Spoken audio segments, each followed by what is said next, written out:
Picture the most modern country on earth. Fill it with skyscrapers a quarter-mile tall, radio networks that reach from ocean to ocean, assembly lines stamping out a new automobile every 50 seconds, add neon, airmail, talking pictures, and a World's Fair promising the city of tomorrow. Now walk into an ordinary American house in that same country in the year 1940 and count the bathtubs. There is a decent chance you will count 0. That is not an exaggeration for effect. In 1940, the United States government sent census takers into every dwelling in the nation and asked, for the first time in its history, a set of blunt questions about plumbing. The answers came back, and they were astonishing even then. Nearly half of all American homes, roughly 45%, had no full private bathroom. No tub or shower, no private flush toilet, no hot running water, or some combination of all three missing at once. Millions of families were still heating water in kettles and washing in a tin tub in the kitchen, one Saturday night at a time, the same way their great-great-grandparents had done it. The daily shower, the thing you probably did this morning without one single thought, is younger than the airplane. It is younger than radio. There are people alive tonight who grew up carrying every drop of their bathwater in a bucket. So that's the mystery we're going to solve. Not when Americans started bathing every day, but why it took so long. Why did the richest, most gadget-mad country in history need until roughly 1950 to make a daily wash normal? What had to be invented, believed, plumbed, feared, and sold before hot water came out of a wall and everybody agreed to stand under it once a day? We're going back to find out. Not as tourists reading plaques about old waterworks. We're living it. And this time, not one day and not one person. This story covers more than 200 years, and we're going to walk through it era by era, body by body. A farm girl hauling well water in 1738. A housemaid in 1799 watching her mistress step into a strange wooden box. A clerk in the cholera summer of 1832. A soldier boiling his shirt in 1862.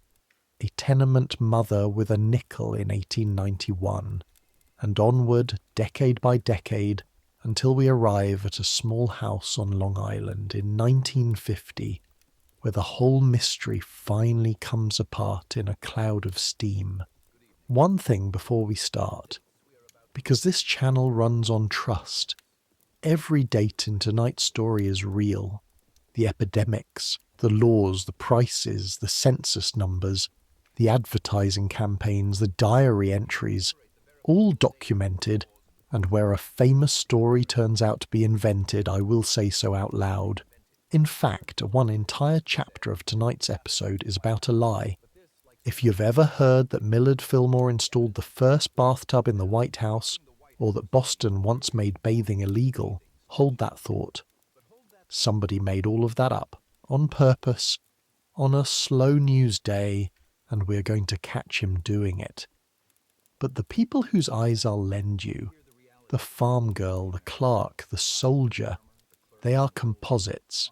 The rooms are real, the water is real, the wages and the smells are real, and the eyes are borrowed, stitched together from the ordinary Americans who actually stood in those rooms and left no names behind. The facts are checked. The witnesses are woven. I will always tell you which is which. So, I make these history stories, and honestly, I still can't tell whether anyone actually sleeps to them, or whether you're all just weirdos who genuinely want to know what one tub of water smelled like after a family of 7 had finished taking turns in it on a Saturday night in 1738.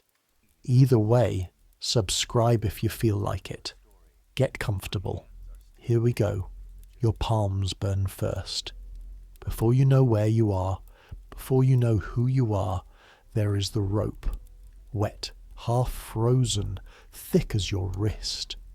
sliding through your hands as the bucket goes down into the dark of the well, and the cold of it bites through the cracks in your skin where the chilblains opened last week and never quite closed.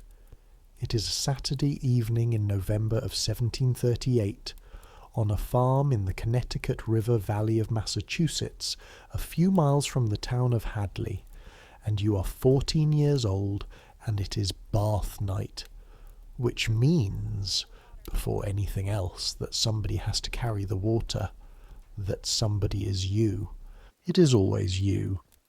You're the eldest daughter, which on a farm like this is a job title, and the job tonight is 12 trips. The well stands 30 paces from the kitchen door, and the tub, a sawn-down half of an old cider hogshead, bound with iron hoops, wide enough for a grown man to sit in with his knees against his chest, drinks about 25 gallons before your father will call it deep enough. A gallon of water weighs a little more than 8 pounds. 2 oak buckets, 2.5 gallons each, 40-some pounds swinging from the wooden yoke across your shoulders, and the yoke finds the same 2 bruises it found last Saturday, because the body keeps its own calendar, and yours says this is the night your shoulders hurt. The yard is blue dark. Your breath hangs. Somewhere down toward the river a dog is barking at nothing, the way dogs do in November, and the light from the kitchen window lies in a yellow stripe across the frozen mud, and you walk that stripe like a road, out and back, out and back, while the muscles between your shoulder blades go from aching to burning to a kind of dull, faraway roar. Understand what a bath costs in 1738. Not in money, in labour. There is no pipe anywhere in your world. There is no pump in the kitchen. That would be a luxury. Water lives in the well, and it comes out one rope pull at a time, and every single drop that has ever touched your body was carried by a human being, most often a young one, most often female. When people of your century weigh whether a full-body bath is worth having, this is the arithmetic underneath. An hour of hauling, an hour of heating, a kitchen full of steam and spilled water, all to produce something the doctors are not even sure is good for you. Because, and I need you to understand that this is not a joke, this is the sincere medical opinion of the age. In 1738, respectable people believed that too much bathing can kill you. The theory goes like this. Your skin is a wall, and the wall has gates called pores. Hot water opens the gates, and once the gates stand open, anything can walk in. Fevers, fluxes, the bad air that rises off marshes and middens at night. The influences, people call them. A person who soaks in hot water and then steps into a cold draught has, by this logic, thrown open every door in the fortress at midnight and blown out the lamps. Physicians write it. Grandmothers enforce it. A wet head in winter is considered halfway to a coffin. So the ordinary washing of an ordinary week is not immersion at all. It is the basin. Hands, face, neck, feet. A rag, a little water, done. And clean, real clean, lives somewhere else entirely.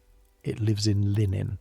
This is the part that sounds strangest to a modern ear, so let me slow down on it.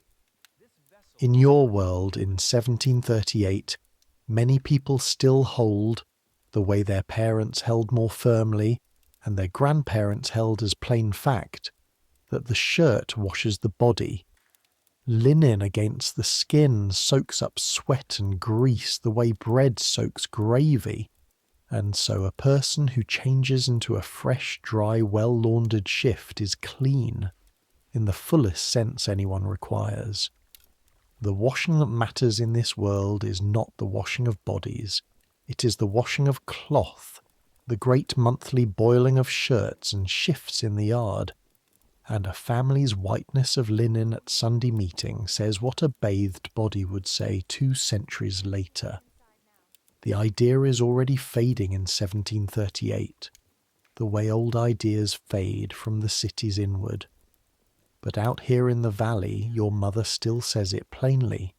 A clean shirt is a clean back.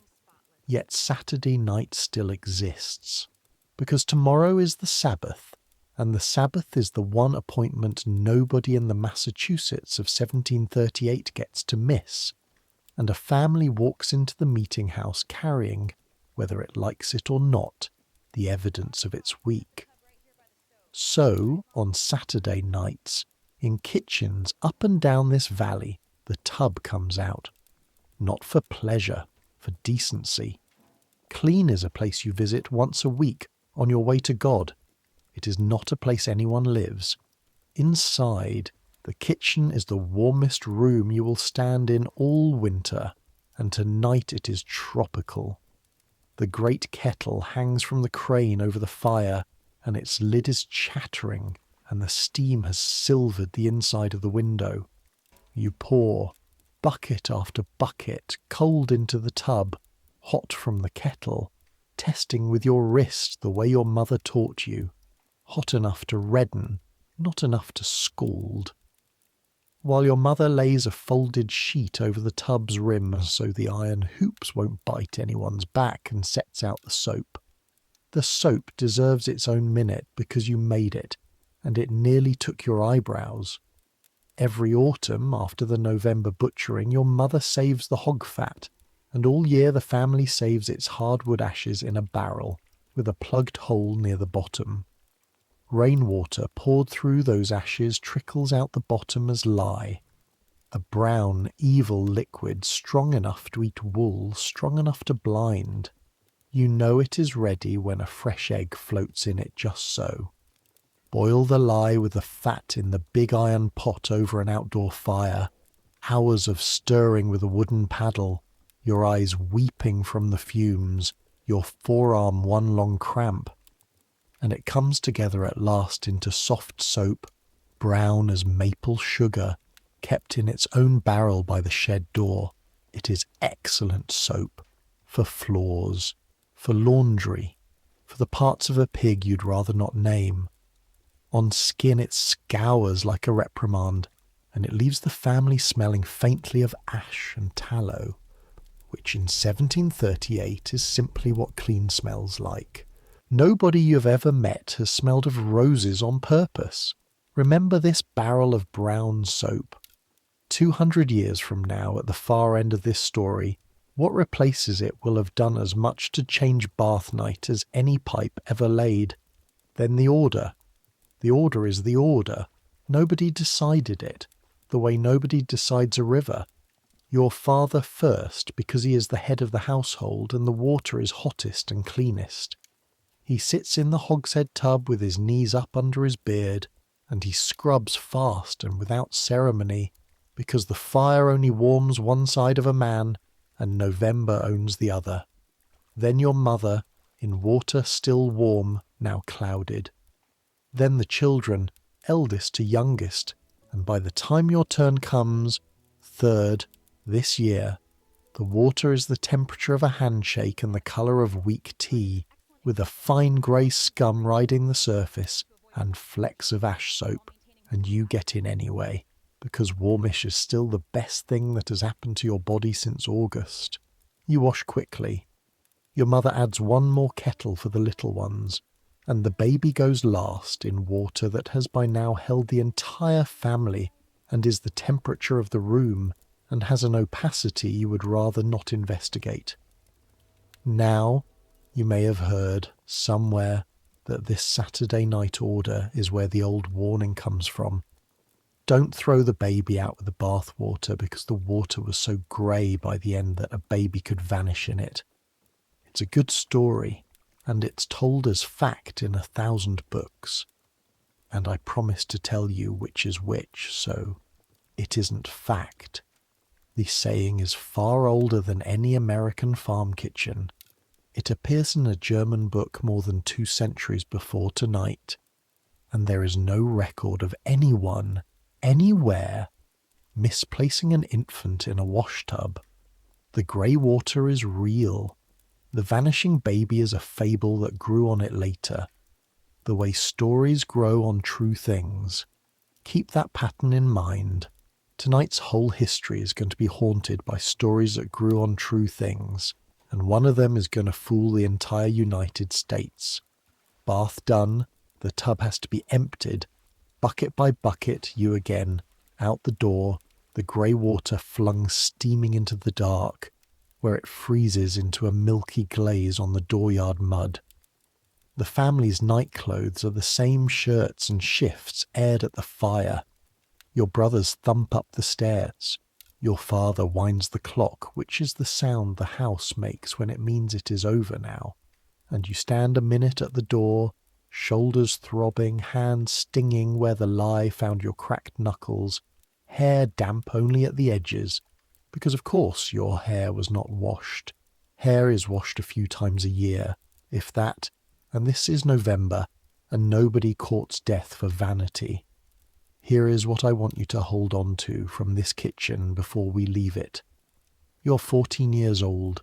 You are, by every standard your world possesses, a clean and decent person from a clean and decent family. Your linen is boiled white. Your hands are washed daily. Your face shines on Sundays. And you have been fully under water exactly never, not once in your life. The river in July is for boys, and even they are mostly splashing. If someone from our century stood in this kitchen and said that one day every person in this valley would pour hot water over their entire body every single morning alone indoors in a private room built for nothing else, your mother would not be shocked. She would laugh, not at the indecency of it, at the arithmetic. Who, she would ask, wringing out the rag, is going to carry all that water? It is a fair question. It will take America 200 years, 3 epidemics, 2 wars, 1 magnificent hoax, and the invention of an entirely new kind of shame to answer it. Blow out the candle. The next time you open your eyes, 60 years will have passed and the water will have learned its first new trick. The heat wakes you before the bells do. It is not yet 6 in the morning, and already the air in the garret lies on your chest like a wet dog, and your shift is stuck to your back, and somewhere below you can hear the first market carts grinding over the cobbles toward the river. It is the 1st of July, 1799 in Philadelphia, the largest city in the United States, and still for 1 more year its capital. And you are 19 years old, a hired housemaid in the home of a Quaker merchant family named Drinker, on Front Street, hard by the Delaware. And this morning, before breakfast, before anything, you have a strange chore ahead of you. This morning you have to fill the machine. It stands in the backyard between the pump and the kitchen door, and the neighbours' servants have asked you about it over the fence more than once. A tall wooden closet, like a sentry box or an upended coffin, with a tin vessel fixed above and a cord hanging down inside. You fill the vessel at the top, bucket by bucket, up the little steps, your arms remembering every pound, because some things about this story have not changed since 1738, and the carrying of water is one of them. A person steps inside wearing an oilcloth cap to keep the head dry, takes hold of the cord, pulls, and the entire tinful of cold water drops on them at once. They call it a shower bath. Your mistress calls it that anyway, and your mistress is the reason you know precisely what happened the first time she used it. Because Elizabeth Drinker, and here we step from composite to documented for she is entirely real, has kept a diary nearly every day for decades. One of the great diaries of early America. Thousands of pages of weather and births and fevers and small domestic astonishments. And on this day, the 1st of July, 1799, she recorded her adventure in the machine in her own hand. and added a sentence that historians have been quoting ever since, because no single line ever said more about how often early Americans bathed. She wrote that she bore it better than she expected, not having been wet all over at once for 28 years past. 28 years. Read that again the way her own century would not have blinked at. Elizabeth Drinker is not poor. She is one of the more comfortable women in the largest city in the nation. A literate, careful, cleanly Quaker matron with servants, with a pump in her own yard, a woman who washes daily by basin and keeps her linen immaculate, and the last time water touched every part of her at the same moment, it was 1771, and George III still owned Philadelphia. Nobody in her world finds this odd. The diary does not blush. That is simply the distance between washing and bathing at the close of the 18th century. A lady may wash every day of her life and be wet all over once a generation. And yet, notice what is also true. The machine exists. She got in it. Something is moving. You feel the movement all around you in this city if you know where to look, and a housemaid knows where to look, because a housemaid carries the results. The Drinkers are the kind of family that reads, and the kind of family that talks at table, and from clearing their dishes you have absorbed in fragments the arguments of the age. You know that the doctors have begun to split. Some still preach the old terror of open pores, but others, the fashionable ones, the ones with French books, now prescribe bathing, especially cold bathing, as a tonic, a bracing discipline for the constitution, something between medicine and moral exercise. Bathing in 1799 is becoming a treatment, not a habit. Nobody sane proposes a habit, but a thing a physician might order for you, twice a week, the way he might order port wine or a change of air. You know, too, about old Dr. Franklin, because everyone in Philadelphia knows about old Dr. Franklin. Dead these 9 years and still the most quoted man in the city. Benjamin Franklin bathed in his own way, and his way tells you everything about the moment. He had learned to love immersion in his years abroad. He owned strange apparatus, and yet even he, the least superstitious man in America, favoured what he called the air bath. He would sit of a morning in his chamber with the windows open, entirely naked, reading and writing for half an hour or an hour, letting the cold air do what he did not always care to ask of cold water.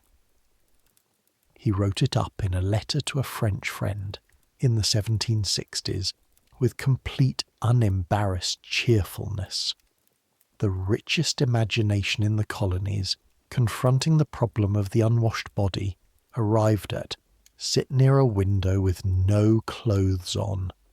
That is where the frontier of American cleanliness ran, within living memory of this morning. But the real movement, the movement that will matter to every chapter after this one, is not happening in anyone's bedchamber. It is happening a few streets west in Center Square, where they're building something Philadelphia has decided through gritted teeth that it cannot live without. You've walked out to look at it on your half day, along with half the city, the foundations of a great domed building, and inside it, they say, will live 2 steam engines, actual fire-driven engines like something from a print, whose entire purpose is to push water from the Schuylkill River through bored wooden logs under the streets, up into hydrants, into yards, someday into houses. The Center Square Waterworks. Construction began this very year, 1799. The first water will flow in January of 1801, and Philadelphia will become the first great American city to pump water to its people as a public undertaking paid for by everyone, for everyone, and you should know why the city voted the money, because it was not for comfort, And it certainly was not for bathing, it was for fear. 6 years ago, in 1793, this city lived through a horror that people still lower their voices to name: the yellow fever. In 4 months, it killed roughly 1 in 10 Philadelphians, something like 5,000 dead in a city of 50,000, while half the population fled and the government of the United States simply left. You were a child then, but you remember the tar smoke and the vinegar-soaked handkerchiefs and carts. Nobody knew what caused it. Nobody would know for a century that the killer rode inside a mosquito. But nearly everyone agreed on the shape of the enemy: bad air rising from filth, from the gutters, the privies, the standing water, the rotting wharves. And if filth breeds pestilence, then water is not a luxury. Water that can flush a gutter and wet a street and wash a wall is a weapon. The engines at Centre Square are not being built so that Elizabeth Drinker can pull a cord in a wooden box. They are being built so that 1793 never happens again. Hold that logic, because tonight it becomes the engine of everything. Americans will not be argued into water by comfort. They will be frightened into it by disease. Over and over, each epidemic driving the pipes a little deeper into the ground. The pattern starts here. Your own morning, meanwhile, runs on the old power supply, which is you. You work the pump handle till your shoulder burns. And mind, a yard pump is already luxury. Your mother still hauls from a well, and you write her letters about the pump the way a sailor writes home about the sea. Kettle to fire, basins to bed chambers, 1 per person, with a towel over your arm and your eyes down. The family washes as all decent families wash: face, neck, hands, in a china basin, every day, thoroughly, modestly, 1 limb at a time beneath the shift. And to their own minds they are as clean as Christians need to be. Then the basins come down again, grey, and go out the scullery door. Somebody carries the water. Somebody has always carried the water. From where you stand at the bottom of the staircase with the slopping basin in each hand, the difference between 1738 and 1799 is honestly not very large. The water is nearer, the theory is kinder, and your arms hurt in the same 2 places. But stand in the yard a moment, in the white morning heat, and look at the 2 machines within your sight. The wooden closet with its tin gut and its cord, a rich woman's 28-year curiosity, and beyond the rooftops, invisible, the rising brick dome that will put a river under the streets. One of these is a toy. One of these is the future. In 1799, nobody can tell you with certainty which is which. Plenty of sensible men think the waterworks a ruinous folly, and the shower bath the coming thing for gentlefolk. It will take the pipes 50 years just to reach a fraction of the city's houses, and 150 to reach nearly everyone, and the whole time the tin and cord contraptions will multiply alongside them, waiting for the day the 2 inventions finally meet in a small tiled room. Your mistress emerges into the yard in her wrapper and oilcloth cap, 64 years old, game as a girl, and steps into the box. You hear her settle, you hear her breathe. Then the rush and slap of 30 pounds of cold Delaware side water falling all at once, and a sound from inside the box that is not quite a shriek, because Quakers do not shriek, and then, this you will remember, a small, astonished, satisfied laugh. 28 years, she said. She bore it better than she expected. Most of the country has not even begun to expect anything at all. It is going to take more than a cord and a tinful of water to change that. It is going to take death riding up the rivers, and 33 summers from this one death obliges. The bell is what reaches you first, not the sound of it, the wrongness of it.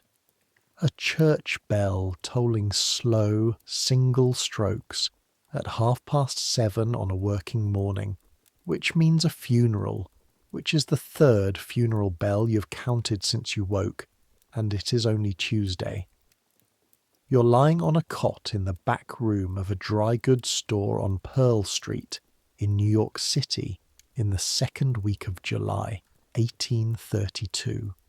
You're 17 years old, a junior clerk, 2 years off a Connecticut farm, and the city above you, the loudest place in America, the city of 250,000 hurrying people, has gone quiet as a held breath. Because the cholera is here. You knew it was coming. Everybody knew it was coming. That is the particular cruelty of this disease in 1832. It travels at the speed of ships and wagons, and the newspapers track it like a storm. It came out of India years ago, crawled across Russia, tore through Paris in the spring. The paper said thousands dead there, said carts, said riots. Then it crossed to Canada, and in June it started down the Hudson Valley toward you, town by town, and New York read about each one and did arithmetic. By late June, it was in the city. The Board of Health hesitated to say so out loud. Merchants hate a quarantine worse than a plague. But by the first days of July, there was no more pretending, and then the city did something you will never forget watching. It emptied. Everyone who could afford to run ran. Tens of thousands of them. Some said 50,000. Some said 100,000, nearly a third of the city by the highest counts, packed into steamboats and stages and farm wagons, clogging the roads to Greenwich Village and Harlem and anywhere upwind, until whole streets of shuttered houses stood silent in the July heat and grass had leave to grow between the cobbles. The rich took the cure that has never once failed the rich in the history of epidemics. Distance, and the poor stayed, because the poor always stay, and the disease moved in with them. Your employer stayed too, goods to guard, notes coming due, which means you stayed, which is why you are now standing in the doorway on Pearl Street at 8 a.m, wearing a flannel band wrapped twice around your belly under your shirt, in July, in heat that shimmers off the brick. Flannel next to the bowels, the doctors say, guards the constitution. So does abstaining from cucumbers, green corn, unripe fruit, cold water drunk when overheated, night air, strong passions and ardent spirits. You are 17 and terrified, so you comply with all of it. The flannel itches like judgment.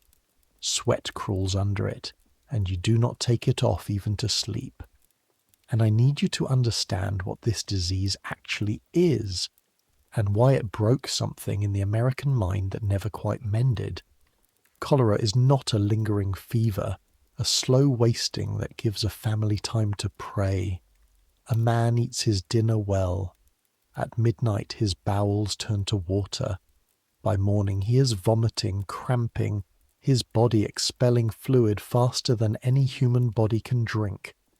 And this is the detail the newspapers will not print, but every clerk on Pearl Street knows anyway.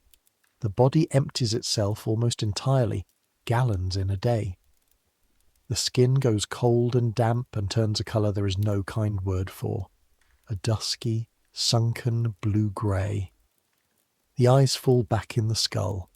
The voice dries to a whisper. And by evening, or the next dawn, he is dead. Well at breakfast, buried by the weekend, sometimes buried the same night, in quicklime, because the dead are coming faster than the sextons can dig. In the 2 hot months of that summer, the official count for the city alone will pass 3,500 dead, the true number certainly higher, out of a city already 1/3 fled. Set against today's New York, the same proportion would be 100,000 dead in a summer. That is the size of the thing that has moved onto your street. Nobody knows what causes it. Hold on to that. The germ is 50 years from its discovery. The word germ as we mean it does not exist. And the water, the actual answer, sitting there in every well and cistern, is suspected by almost no one. What the age has instead is miasma, disease as bad air, poison rising off filth like heat off a stove. Smell is danger. Stench is the enemy made perceptible, and so the city fights the plague with its nose. The Board of Health orders the streets scoured. Carts of chloride of lime rattle down Pearl Street, and men shovel the white powder into the gutters, over the heaps, down the privies, until the whole lower city smells like a scoured kettle. Sharp, chemical, the first industrial smell of clean in American history. Householders burn tar and pitch in barrels on the corners at dusk, on the theory that one smoke drives out another, and the evenings turn brown and choking. You are given a bucket, a broom, and orders. The stoop, the gutter, the whole storefront scrubbed with lime water twice a day. Your hands crack and whiten from the lime. Your master inspects the whetstone without a word, the way he inspects a bill of lading. Twice a day. Note it in passing.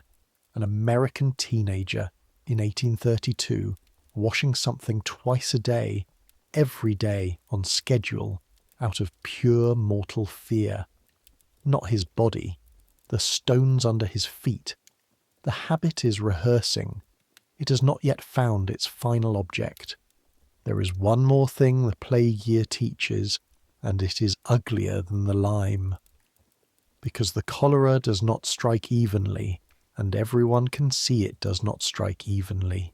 It rages worst in the sunken, crowded, landlord-forgotten wards, worst of all in 5 Points, a few minutes' walk from your store, where the poorest of the city, Irish immigrants newly landed and free black families penned by every trade and every street into the cheapest rooms in America, live 12 to a cellar over a filled-in swamp, drinking from wells that share soil with 10,000 privies. The cholera finds them the way water finds low ground, and it kills them by streets. And respectable New York, watching from its clean parlours, draws the era's conclusion, not that the poor are poisoned, but that the poor are to blame. The disease, say the sermons, is intemperance. It is vice. It is filth as the outward sign of sin. A man who is struck down must have been irregular in his habits. Cleanliness slides quietly from prudence into virtue, and dirt from misfortune into guilt. And that fusion, cruel as it is about to become one of the great engines of this story. Americans are learning in the worst possible classroom to read a washed body as a moral document. You survive the summer, the frosts come in the autumn, and the cholera gutters out, as it always does, for reasons nobody can name, and the ones who fled come back and trade resumes, and Pearl Street roars again, and the city, with a speed that shocks you, agrees to half forget. But only half. Because eventually, not that year, but within the decade, the city fathers reached the same verdict Philadelphia reached after its fever. Whatever this thing is, it lives in filth, and filth lives where water is scarce, and the wells of Manhattan are a disgrace no fortune can excuse. And this time the response is not a dome and 2 engines. New York goes 40 miles north, dams a river in Westchester, and marches its water to town on stone arches like a Roman conquest. The Croton Aqueduct, opened in October of 1842, millions of gallons a day of clean upland water delivered by gravity into the city's new hydrants and mains, and into a scatter of wealthy houses, where a new room begins, quietly, to appear.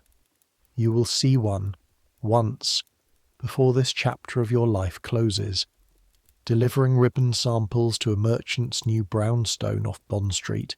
You're let in the back, and the housekeeper, showing off because the family's away, walks you up and opens a door on the second floor.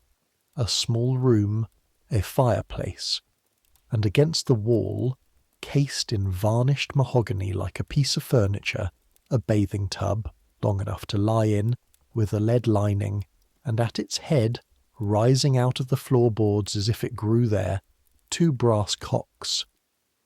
She turns one. Water comes out of the wall. Croton water, piped, indoors, on the second story of a private house. The housekeeper watches your face with immense satisfaction. 15 years ago, she says, she carried for a family of 9, up 3 flights. Look at it now. Somebody still carries the water in New York. Hundreds of thousands of somebodies, at the corner hydrants, in the boarding houses, in every ward the pipes have not deigned to enter, and it will stay that way for generations. But for the first time on this continent, there are rooms where nobody does. In 1842, such a room is as rare as a private observatory and rather more expensive to run. The idea, however, is now loose in the country, and ideas travel down the social ladder the way cholera travels up the rivers, slowly, then all at once. One more date before we sleep this era closed. The cholera came back. It always came back. And its second great visit in 1849 was worse in half the country. 5,000 dead in New York, whole wagon trains of it on the Oregon and California trails, steamboats drifting on the Mississippi, with dead men at the wheel. And in June of that year in Nashville, Tennessee, it reached all the way to the top of the Republic and took a president. James K. Polk, who had left the White House in March, 103 days retired, worn to the bone at 53, died of cholera on the 15th of June, 1849. The disease of the filthy slums, the disease respectable people blamed on vice and strangers, killed a former president of the United States in his own house, 3 months out of office. Filth, it turned out, did not check a man's station before it killed him. America heard that lesson at the level nations actually hear things, not as a theory, but as a chill. And a country that had spent a century arguing about whether bathing was safe began, grudgingly, decade by decade, to argue instead about how to get more water to more people faster. It would take a war to teach it the next part. Not the fear, but the drill. The itch is already awake when you are. That is the first fact of your new life, and it will be the first fact of every morning for the next 3 years. Before light, before thought, before you remember which state you're dying of boredom in, there is the crawling at your waistband and under your arms where the seams of your shirt run, and your fingers are scratching before your eyes are open. It is a raw morning in April of 1862, in a camp of the Army of the Potomac in Tidewater, Virginia, and you are 22 years old, a private of infantry out of Indiana, one of the hundreds of thousands of farm boys who walked off their father's land last year into the biggest thing that has ever happened to anyone you know. And the small biting truth of your service so far is this. You have been in the army 10 months. You have fired your rifle at another human being exactly once. And you have spent more hours at war with the creatures living in your shirt than with the Confederacy. The men call them greybacks, this same name they call the enemy, which is the entire joke and the entire tragedy. And every soldier in both armies has them. Body lice, seeded in the seams of the wool, thriving on bodies that sleep-packed 6 to a tent in the same clothes for weeks. On sunny afternoons the company sits in rows like tailors, shirts across knees, cracking them between thumbnails, and the veterans hold contests, and somewhere a man who was a deacon at home is racing his lice on a rubber blanket for tobacco stakes. You boil your shirt in the company kettle when you can. Boiling is the only thing that truly works. Boiling is the great discovery of every soldier's first summer, and the smell of wet wool steaming over a pine fire is so woven into your days now that 40 years from tonight, an old man at a stove, you will catch a thread of that smell and your wrist will twitch toward a thumbnail. But the itch is only the annoyance. Here is the arithmetic, the one the recruiting posters somehow failed to mention. In this war, the numbers will be totted up afterward and they will stagger the world. Roughly twice as many soldiers die of disease as die of Confederate lead. For every man killed by a bullet, 2 are carried off by typhoid, dysentery, measles, pneumonia, the diseases of the camp, the diseases of crowding and bad water, and men who dig their sinks upstream of their kettles. The camp diarrhea is so universal, the men have stopped being ashamed of it. You have already stood at the edge of 2 graves this spring, hat in your fists, for messmates who never once saw the enemy. One boy from your own county, 19 years old, gone in 11 days of typhoid. Well, at Easter, dead by the 1st of May. No volley fired over him would have made it make sense. The army is discovering at scale and in public what the cholera cities learned in private. Filth is not a discomfort. Filth is ordnance, and it is pointed at your own line.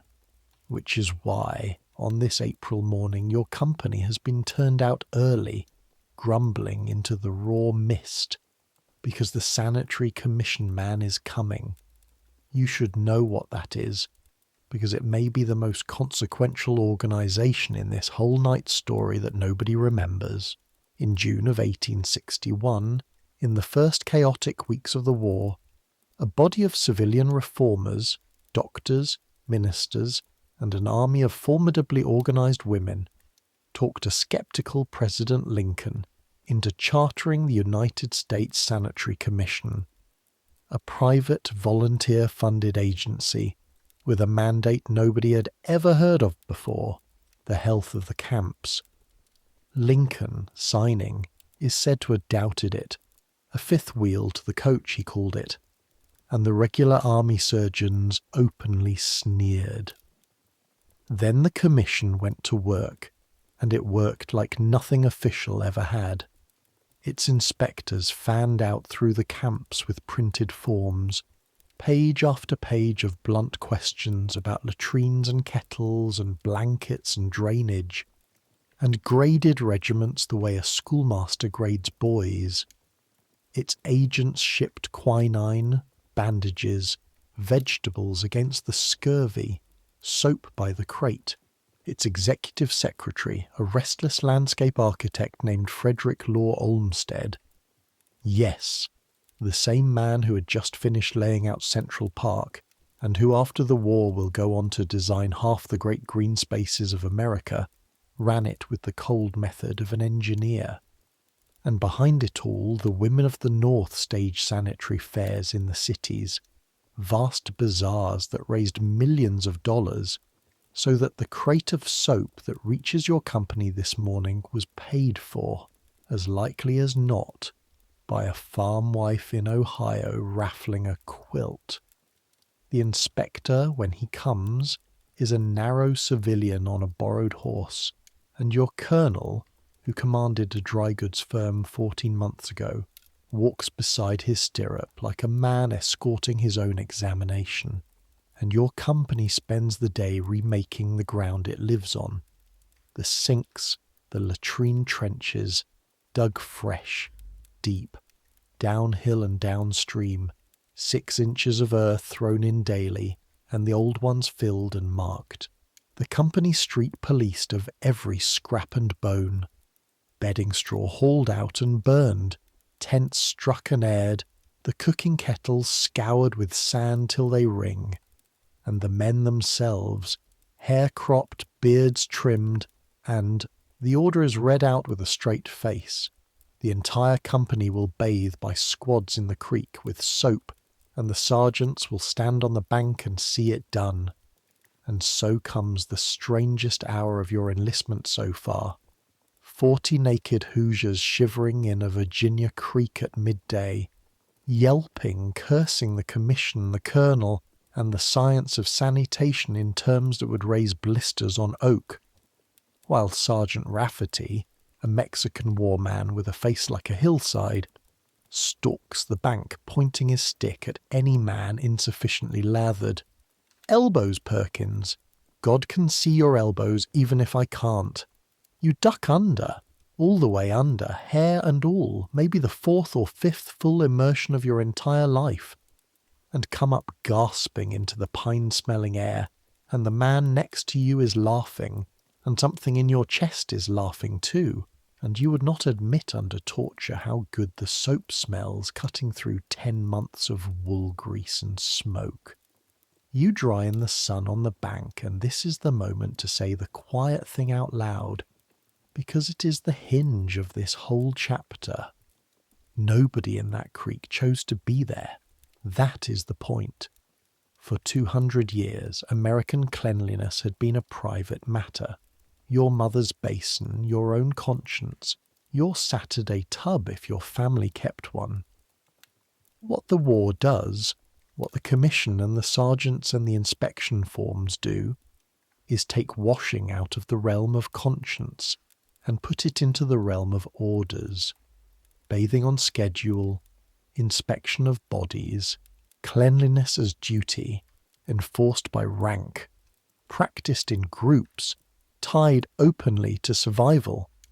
It has never happened on this continent at this scale before. Something like 3 million men, before this war is over, drilled in the discipline of the clean camp. Most of them farm boys from places where the well was 30 paces from the door, now learning whether they like it or not, that a company that washes buries fewer of its friends. Armies are the largest schools any country ever runs. And this particular lesson has just been assigned to an entire generation of American men at once. Does it work? Not the way a storybook would have it. Men still sicken in droves, the sink still creep upstream when sergeants aren't looking. This war will still lose 2 soldiers to disease for everyone to battle, and no one in any uniform yet knows that the true enemy is a living thing too small to see. The commission is fighting germs without the word germ, guided half by miasma theory and half by hard-won regularity. And its great achievement is not a cure, but a habit. And habits, tonight's whole story keeps insisting, outlive the theories that built them. Because here is what happens afterward, and it is the part that belongs to our mystery. The war ends, the armies dissolve, the greatest homecoming in the country's history, hundreds of thousands of men walking back up hundreds of thousands of lanes, and they carry it with them, not all of them, and not neatly. But the man who comes home is not the boy who left. He has boiled his shirt in a kettle and stood inspection with his elbows out. He has seen a regiment scrubbed into health and a careless camp buried by platoons. He marries. He has daughters and sons, and when the wash tub comes out on Saturday night in his kitchen, it comes out under new management. Ask the historians of the American home and they will tell you, in the decades right after the war, the little disciplines of cleanliness, the fixed wash stat, the soap bought instead of boiled, the child's neck inspected before church with military exactness, spread through the farmhouse north like a slow tide. Veterans' habits drummed in by fear and Sergeant Rafferty quietly become families' habits. The war taught a generation that dirt kills. Keep the shape of that in your pocket. 80 years from this creek, another war is going to run the same lesson again. Bigger, hotter, with the water piped and endless. And that time, 16 million Americans will bring the habit home to a country finally built to receive it. But first, the country has to build. And before it builds, it has to be shamed. The next stop is a street where 36 families share one faucet, and a city that finally, in the year 1891, decides to do something about it for a nickel. You're already awake because in August on Orchard Street nobody is truly asleep. You're lying on a fire escape 5 stories above the pavement with your youngest daughter's heel in your ribs, because the fire escapes are where the Lower East Side sleeps in the hot weeks. Whole families laid out on the iron slats with their pillows and their infants, a city turned inside out like a pocket. And below you the street is never quiet, only quieter. A cart, a cough, a baby, somebody's argument through somebody's window in Yiddish, in Italian, in German, in tongues you haven't learned to name yet. It is a Monday in the middle of August, 1891. You are 28 years old, 4 years off the boat, a garment finisher's wife with 3 children in one rear room on the 4th floor. And today, you've been promising yourself this for a week. You have the coin knotted into your handkerchief. Today, you're going to spend 5 cents on something no one you know has ever bought. Today you're going to buy a bath. But first, you have to get through the morning. And morning in a tenement is a story about water. So let me show you the arithmetic of your day. The building holds, you've counted, everyone has counted, somewhere near 150 people. 5 stories, 4 flats to a floor, families plus boarders, because everyone keeps boarders. The rent is $11 a month and a finisher earns 8 or 9 a week when the season is good. For those 150 people, the landlord provides water at one place, a single tap in the yard, beside the row of 6 wooden privies that serve the entire house. That yard tap is your well, and this ward is your valley. And here is the truth that ties tonight's whole story into one knot. It is 1891. There are electric lights on Broadway, and telephones in the offices, and a bridge over the East River that they call the 8th wonder of the world.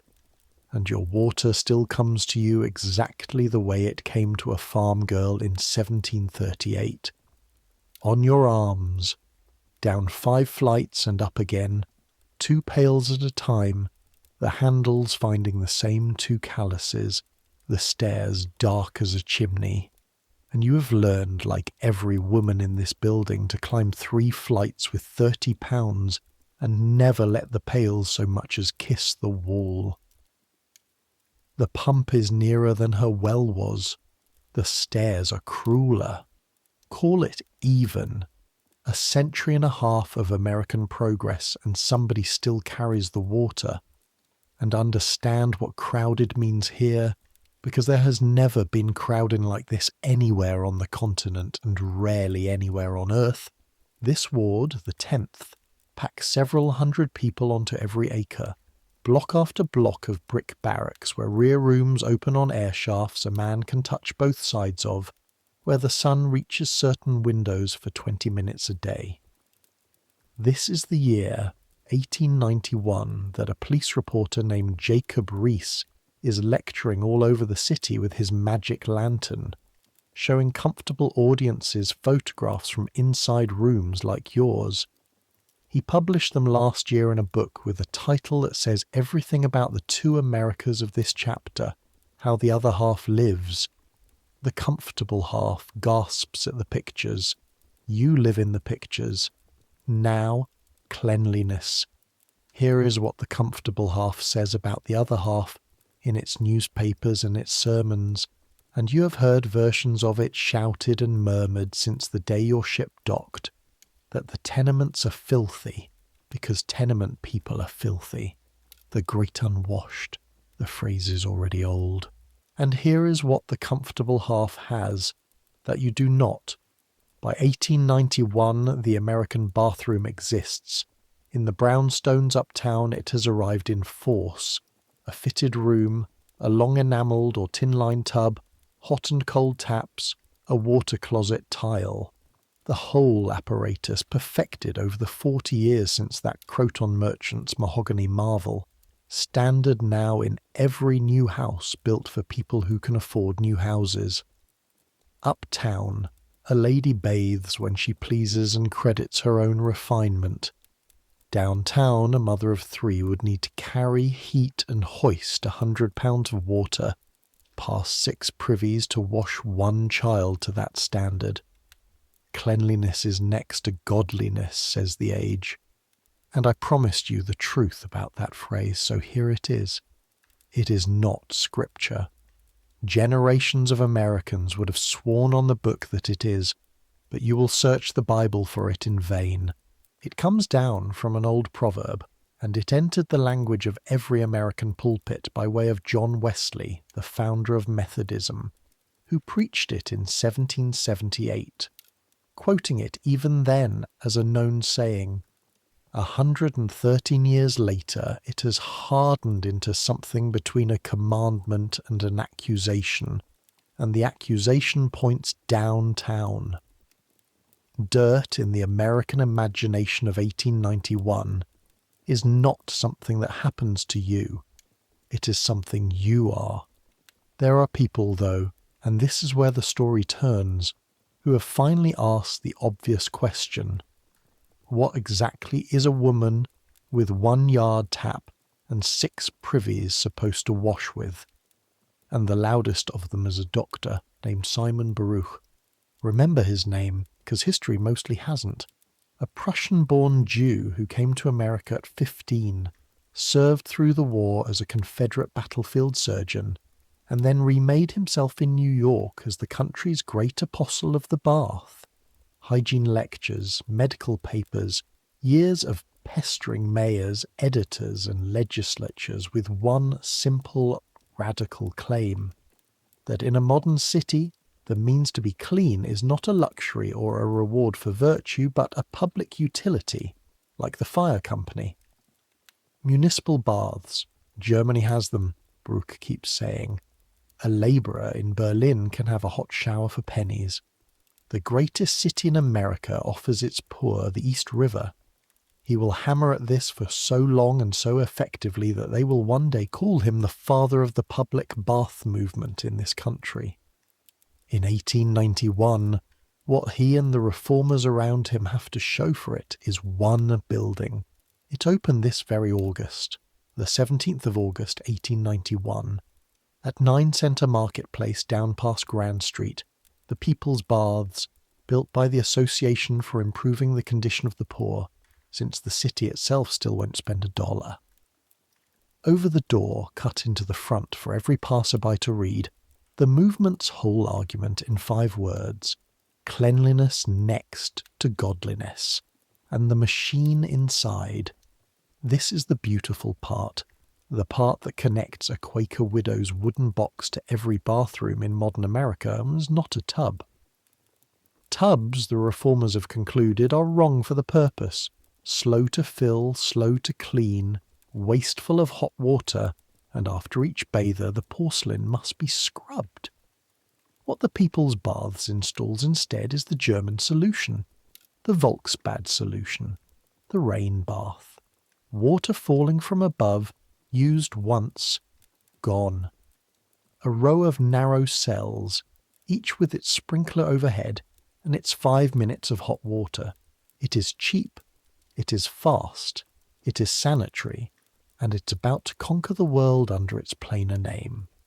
The shower, the fixture your own century treats as the very definition of ordinary washing, enters American life at scale not as a rich man's toy, but as the poor man's bath.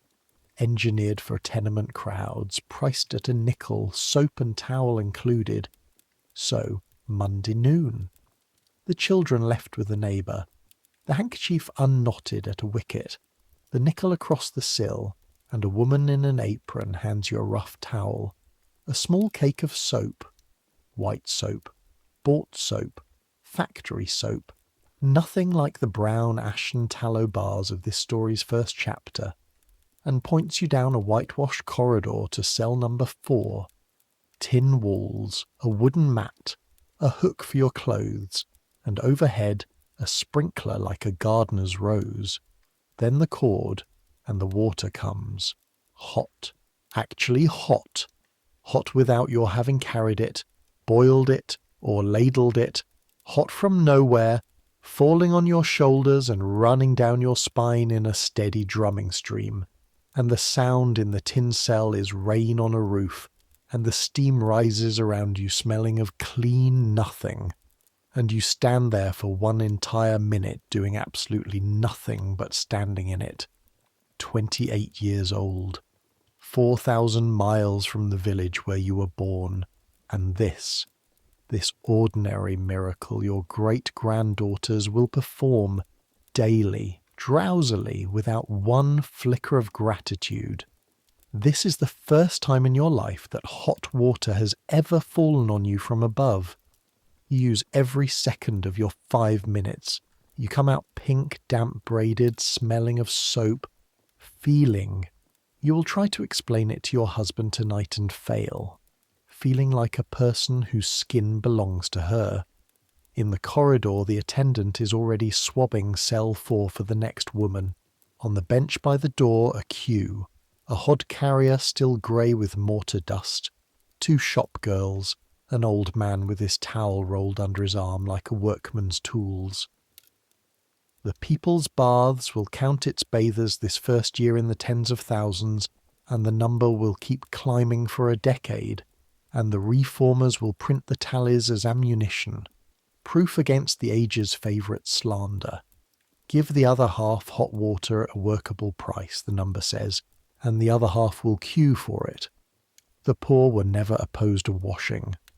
They were opposed to carrying 100 pounds of water past 6 privies, which is a different thing, and it took the comfortable classes 200 years to notice the difference. The ammunition works slowly, the way ammunition aimed at legislatures works.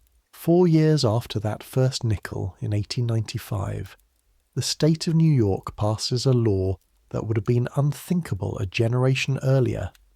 Every city in the state above 50,000 people is now required to build and operate free public baths. Required. Cleanliness, by act of legislature, a municipal obligation. Dr. Brooks' utility at last. The cities drag their feet, as cities do. New York's own first grand municipal bathhouse on Rivington Street won't open its doors until 1901. But the precedent stands and spreads, and in the first years of the new century the bathhouses rise by the dozen. Chicago, Boston, Philadelphia, Baltimore, marble facades and steaming rain bath cells from coast to coast.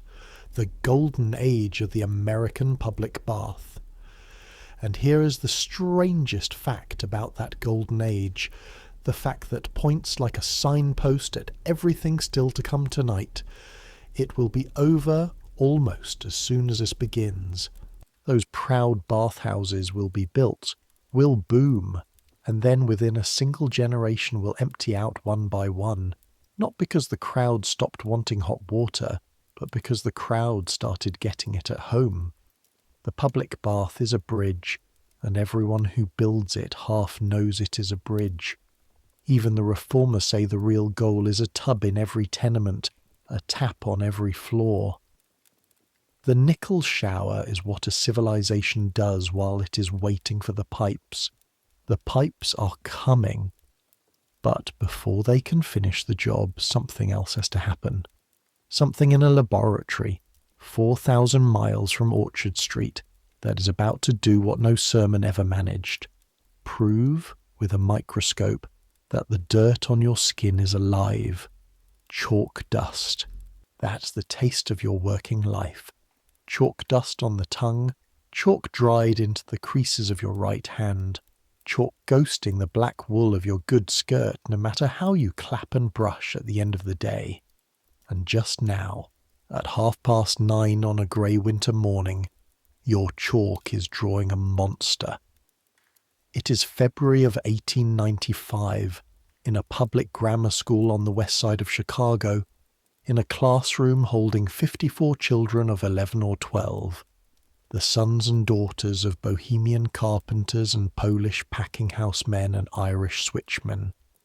And you are 24 years old, a teacher of the 6th grade, 2 years into the profession.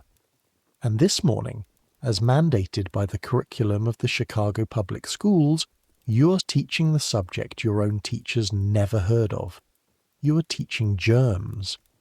The monster on the blackboard is a rod, gently curved, drawn 4 feet long so the back row can see it. Though the whole point, the point you will repeat until June, is that the real one is invisible. Thousands of them end to end would not cross a pinhead. Under it you have written, in your best vertical hand, the words the children will copy into their books: bacillus, tubercle. What you're drawing, 4 feet long in chalk, is the thing that is killing your city. The germ of tuberculosis, consumption, the white plague, the disease that in this decade carries off something like 1 American in every 7 who dies. Every child in front of you knows its sound. It is the cough on the other side of the thin wall, the reason the desk by the window has been empty since October. Half these children will lose someone to it: a mother, a brother, the aunt whose trunk came from the old country. And you stand at the board and tell them the new truth, the truth younger than they are. It is not bad blood, and it is not bad air, and it is not God's opinion of your family. It is a living thing. It gets into you from outside. And that means, this is the sentence where 54 fidgeting children go still every time. That means you can keep it out. It is worth stopping to say how new this is, because your own lifetime spans the whole revolution. When you were born in the years just after the war, the best minds in medicine still fought disease with the nose, miasma, vapours, the stench theory that scrubbed the streets of 1832. The proof came in your childhood, in a rush, almost all of it from 2 rooms in Europe. Pasteur in Paris, showing that ferment and rot and disease were the work of living microbes, and then the German, Robert Koch, a country doctor with a microscope, who learned to catch the invisible killers one by one. Anthrax first, and then, on the evening of the 24th of March, 1882, before a room of stunned scientists in Berlin, the announcement that made him famous in every newspaper in the world. He had found, stained, and grown the germ of tuberculosis itself, the most relentless killer of the century, run to ground at last. Not a curse, a creature. You were 11 years old that spring, the age of the children in front of you now. There is no cure yet. That is the bitter half of the story. The germ has been arrested and cannot yet be executed. But an enemy with a face changes everything about the war. Within a decade, the doctors of your city stopped arguing about vapours and started boiling instruments.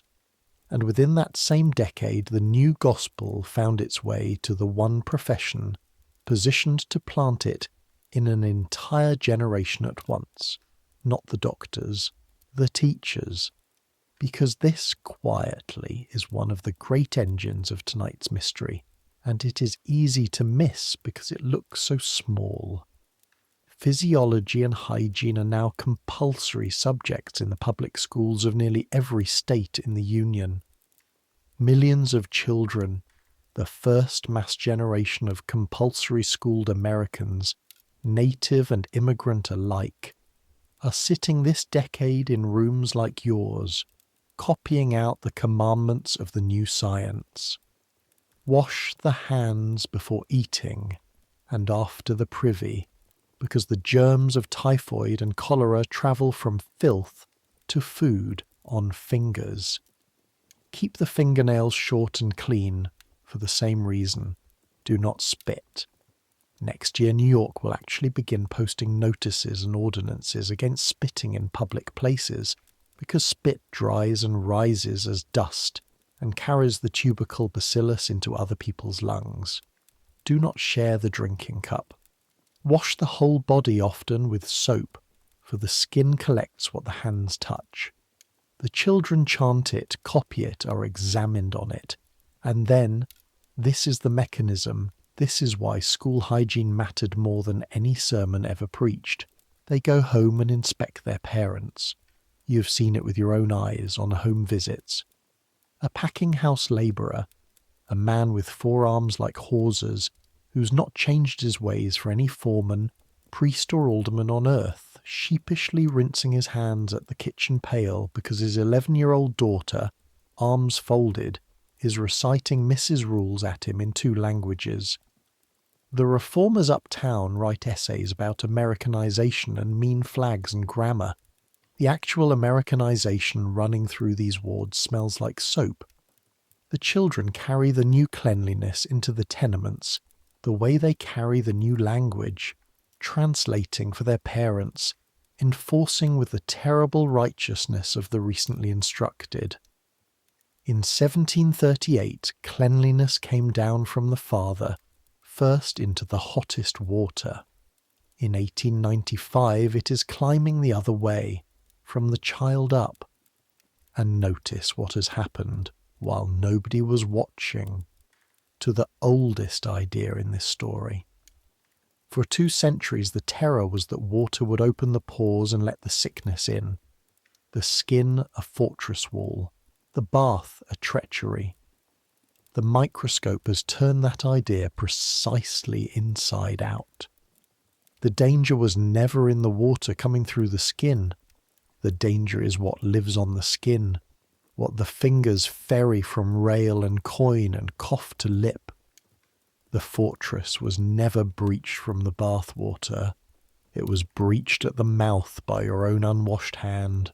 Your grandmother, God rest her, kept her paws shut tight against fevers all her life, and fed her family typhoid with the same loyal hands.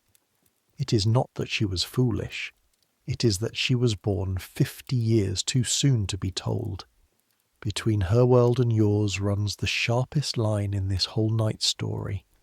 On her side, washing was a custom, argued from decency. On yours, it is a defence, argued from evidence. A bath has stopped being a question of how you were raised. It has become a question of what you believe about the invisible world. And for the first time in American history, the invisible world has been photographed. Commerce, of course, got there almost as fast as the school books. On your own washstand at your boarding house sits the proof. A white cake of factory soap, stamped ivory, which you buy for a dime's worth of nickels like everyone else in America. Procter & Gamble of Cincinnati brought it out in 1879, a pure white, mild, cheap soap for skin, not stoves, and sold it with 2 strokes of genius the whole country can recite. First the number, dressed in a chemist's precision, 99 and 44/100% pure, purity itself, measured to the second decimal, exactly the costume the germ-fearing decade wanted its soap to wear. And then, from 1891, the happy accident of physics printed on every wrapper. It floats. A soap you cannot lose in the grey water of the family wash tub. Think of the farm kitchen of 1738, and you will see the whole marketing department's insight in one image. a floating white island of purity, bobbing where the brown, home-boiled bar sank into the murk. The old soap barrel by the shed door is dying this decade all over America. Soap has become a thing you buy, branded, wrapped, national. And the men who sell it have noticed something with enormous consequences for the last chapters of tonight's story. Fear of the invisible moves soap faster than any claim about mere dirt ever did. They will not forget it. At noon you eat your bread and butter at your desk and watch the schoolyard through the window. 54 children shrieking in the cold, trading, colliding, wiping noses on sleeves, a seething laboratory of everything you taught all morning. And you feel the peculiar vertigo of your position in history, though you would not put it that way. You are one of tens of thousands of young women at blackboards this winter, and together, without ever being asked, you are performing the largest transfer of a scientific idea into a population that the world has yet seen. It will take one generation. The 11-year-olds in that yard will be the parents of the 1920s, the first cohort of American parents raised from childhood on germs. And when the builders and the advertisers come for them, in the chapters ahead, they will find all the groundwork done. A whole nation already convinced since the 6th grade that the enemy is invisible, that soap is armor, and that a washed child is a defended child. Chalk on your fingers, you ring the handbell in the doorway, and the yard stampedes toward you, and you catch, as you catch every day, the smell of them funneling past, wet wool, herring, coal smoke, and now, threaded through it, more often than not, soap. Cheap white soap on the necks of switchmen's sons. It was not there when you were their age. You know this the way you know your own name, though it will take the historians a century to write it down properly. Something enormous is happening, one washed neck at a time. The belief is in place. The buildings at last come next, because a nation that believes in germs and grows richer by the year is about to start demanding a very particular little room. But between the belief and the building, tonight's story has an appointment with a man at a typewriter in wartime New York who's about to demonstrate, hilariously, disastrously, permanently, just how hungry Americans have become for stories about their own bathtubs. The machine talks to you through your hands. 11 years at the keyboard of a linotype and you no longer hear the composing room at all. The chatter of 40 matrices raining down the channels, the sigh and thump of the caster, the small violent hiss when the molten metal meets the mould and another line of type is borne hot into your fingers, one solid silver slug of somebody else's words. It is the late afternoon of the 27th of December, 1917, in the composing room of the New York Evening Mail, and you are 40 years old, a union compositor with a wife in Brooklyn and a son. This sits on your chest at all hours now. A son in France, or on his way to France with the American Expeditionary Forces. It is the first winter of America's war, and it is the coldest winter anyone can remember, and the news you set, line by hot line, is all of it grim. Casualty lists, coal shortages, ship sinkings, meatless Tuesdays. Your hands ache with the cold coming through the windows, and you set the misery of the world at 6 lines a minute. And then, in the copy basket, between a war dispatch and a coal notice, you find the bathtub story. It is a feature signed by the Baltimore man Mencken, H.L. Mencken, the Evening Mail's imported cynic, a stout German-American with a cigar and a reputation, whose usual line of goods is abusing politicians, preachers, and the entire reading public in sentences you privately admire while setting them. But this piece is different. This piece is a history lesson, gentle as a museum docent under the title A Neglected Anniversary. And as your fingers walk it into metal, you learn, along with tomorrow's 500,000 readers, the forgotten story of the American bathtub. You learn that the fixture is barely 75 years old among us, that the first bathtub in America was installed in Cincinnati on the 20th of December, 1842, by a merchant named Adam Thompson, a mahogany case lined with lead, filled by hand pumps. That its debut set off a national panic. Doctors thundered that bathing would sweep the Republic with rheumatic fevers and inflammations of the lungs. That the legislature of Virginia moved to tax every bathtub $30 a year to discourage the menace. That Philadelphia considered an ordinance banning bathing outright between November and March. That Boston, in 1845, actually made bathing unlawful except upon medical advice. And that the tide turned only when the plain man's president, Millard Fillmore, bravely took a bath in the Thompson tub while visiting Cincinnati as vice president, and then, upon succeeding to the presidency in 1850, ordered the first bathtub installed in the White House itself, whereupon, blessed from the very top, the fixture at last became respectable, and America consented to wash. You set every word of it. You even smile at the Boston lawmakers, honestly, and you carry the story home in your head, and over supper you tell your wife about the $30 tax and the timid doctors, and she tells the neighbour, and the neighbour, who is proud of her new white bathroom, tells everyone she's ever met. It is a perfect story. It has dates, it has a president, it has the delicious flavour of how far we've come. And here is what neither you, nor your wife, nor the neighbour, nor the 500,000 readers, nor most of the newspapers of the United States will understand for years. Every word of it is false, not mistaken, invented. There was no Adam Thompson. There was no Cincinnati unveiling on the 20th of December, 1842. No Virginia tub tax, no Philadelphia winter bathing ordinance, no Boston law of 1845. Nothing of the kind ever stood on any statute book in America. You may search, as scholars eventually did, every session law of the Commonwealth of Massachusetts and find not one syllable against the bath.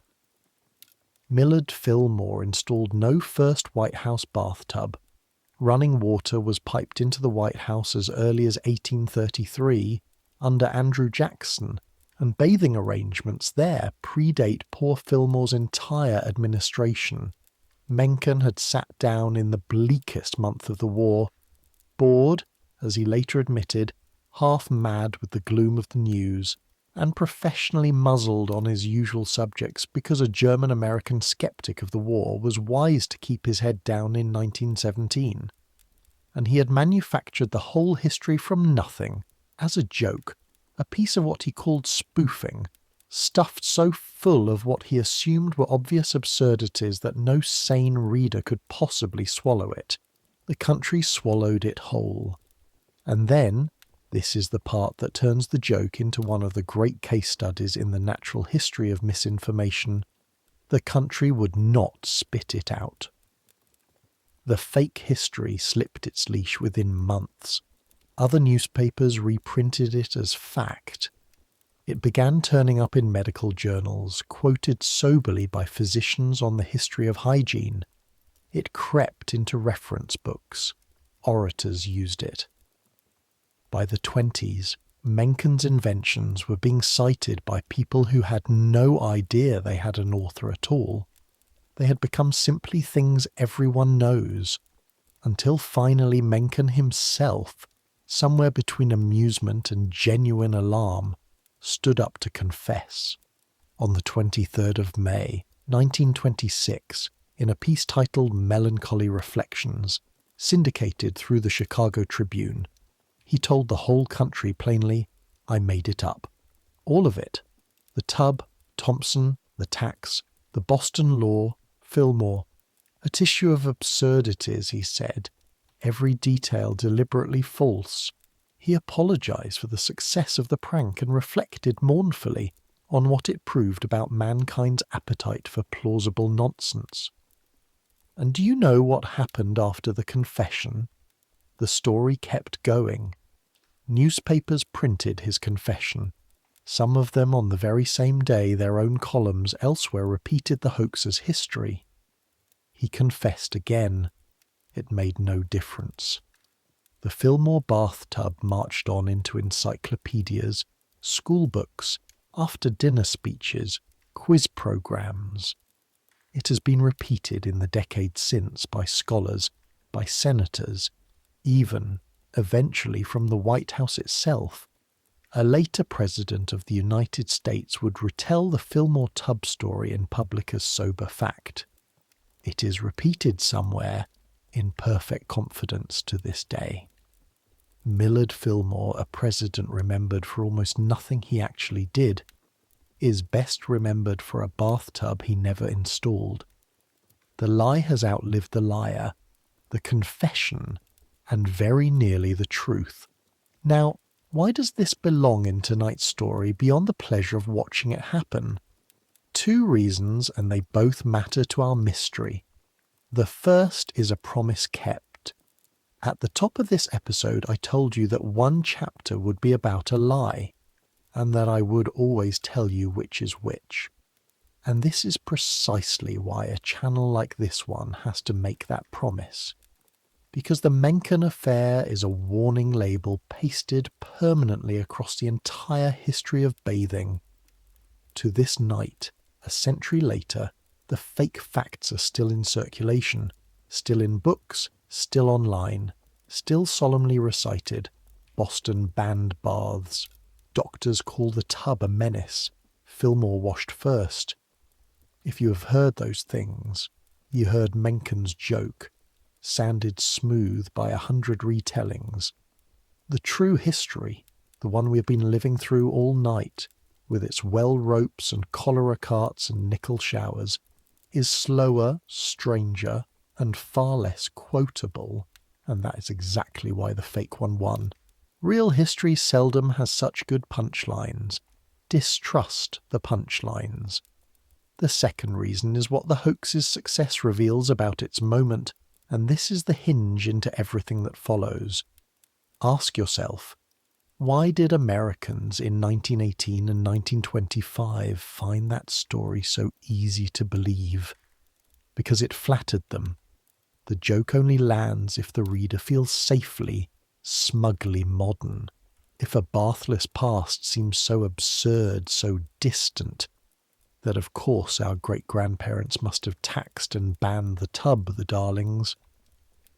For the swelling middle class of the 20s, the white-tiled bathroom had become the very badge of American modernity. The thing that separated now from then, us from the old country, the present from the punchline. Mencken's readers laughed at the past from the warm side of the bathroom door. But here is the fact beneath the fact, the one the laughter drowned out. In the year of Mencken's confession, most American families were still on the cold side of that door. The tiled bathroom of the 20s was a city and suburb phenomenon, a new construction phenomenon, a magazine phenomenon. While out along the dirt roads and in the mill towns and up the tenement stairs, the Saturday tub and the yard tap and the kettle soldiered on exactly as you have watched them soldier on all night. The census will prove it in 1940 with that number we started with, nearly half. America in the 20s was a country laughing at a bathless past, while substantially still living in one. The bathroom was not yet a possession. It was an aspiration wearing the costume of a memory. Which raises the practical question, who was actually building the real thing? And how did it get so persuasive that a whole nation mistook it for its birthright? For that we leave the composing room, and the war, and the wonderful lyre of Baltimore, and go to meet the men who carried the American bathroom up the stairs with their own hands, literally up the stairs. It weighed 350 pounds. The weight comes onto your end of the tub before you're ready for it. It always comes before you are ready for it. And your spine reports for duty with a long, bright complaint, and Halloran's voice floats up from the bottom of the staircase, wedged somewhere under his own end, with the knees, boy, not the back, unless you're planning to retire at 19. It is a bright morning in April of 1926, on a half-built street on the west side of Cleveland, Ohio, and you are 18 years old, a plumber's apprentice 10 months into your indenture, and you and your master are walking a brand new bathtub up a flight of raw pine stairs. 350 pounds of enamelled cast iron, white as a dinner plate, slung in canvas straps, one stair at a time, while the sweat runs into your eyes and the fresh-cut lumber smell of the house mixes with pipe dope and your own effort. 6 houses on this street this spring, 6 bathrooms, 6 times up these stairs. Your palms have gone to leather and your shoulders have rebuilt themselves around this exact labour. And there is a thing Halloran says every single time the tub thumps down at last into its alcove. And he says it now, straightening up with a hand in the small of his back. There was a time, boy, when we built bathrooms for the rich.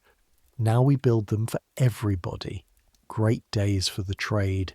He is not wrong, and the street outside the window is the proof. This is the 20s boom, the greatest home-building surge the country has ever seen. Hundreds of thousands of new houses a year rising in rings around every city in America. Bungalows and colonials and 2 flats marching out along the new streetcar lines and the newer automobile roads. And every single one of them, this is the revolution, stated as plainly as it can be stated. Every single one of them gets a bathroom, not the mansions, all of them. The 5-room bungalow for the tool and die man, the 6-room colonial for the streetcar conductor who saved. In the space of 1 generation, the fitted bathroom has travelled the whole distance from a merchant's mahogany marvel to a thing so standard that omitting it from a new house would be like omitting the kitchen. No law required this. The market did. A builder in 1926 cannot sell a bathless house to an American family. Full stop. Somewhere between the microscope and the mortgage, the bathroom stopped being an upgrade and became part of the definition of the word house. And it is worth standing in this particular room for a minute. Sawdust on the subfloor, the tub still in its straps, because the room itself is one of the quiet masterpieces of American design, and almost nobody ever gives it a second thought. 5 feet by 7. That is the classic footprint, give or take, repeated this decade in numbers no one can count. Into that little cell the builders of the 20s lock a fixed constellation that your own century still lives with, unchanged. The tub against the far wall, exactly 5 feet long. That dimension is now an industry standard, which is precisely why the room is 5 feet wide. The tub is the room, with the wash basin and the water closet along the side, 7 feet accommodating the pair of them, and the swing of the door. White enamel, white tile, chrome, hard light. Nothing in it soft, nothing in it wooden, nothing in it that cannot be wiped. Your grandmother's generation cased its rare tubs in mahogany, disguised them as furniture, apologised for them. The 20s bathroom apologises for nothing.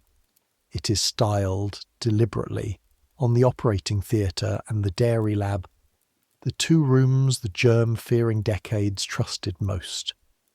The whole aesthetic is a sermon in porcelain. Here, The invisible enemy has no place to hide. The tub itself tells the story of how a luxury becomes commodity.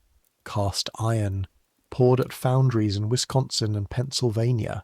Cola, standard, names your century still reads on the porcelain under its faucets. Then sprayed with powdered glass and fired until the metal wears a smooth white skin. Enamel, the material that made the modern tub possible. Cheap and seamless and cleanable, where the old tin and copper and wood-cased tubs were none of the three. The factories pour them by the 100,000 now, and the price has fallen down the class ladder rung by rung, and there is even, Halloran showed you the catalogue with the reverence other men reserve for scripture, a one-piece built-in model with an apron front, no legs, no gap, nothing under it to scrub, designed to be walled in on three sides. The clawfoot tub, that Victorian aristocrat standing on its four brass paws in the middle of the rich man's bathroom, is already obsolete.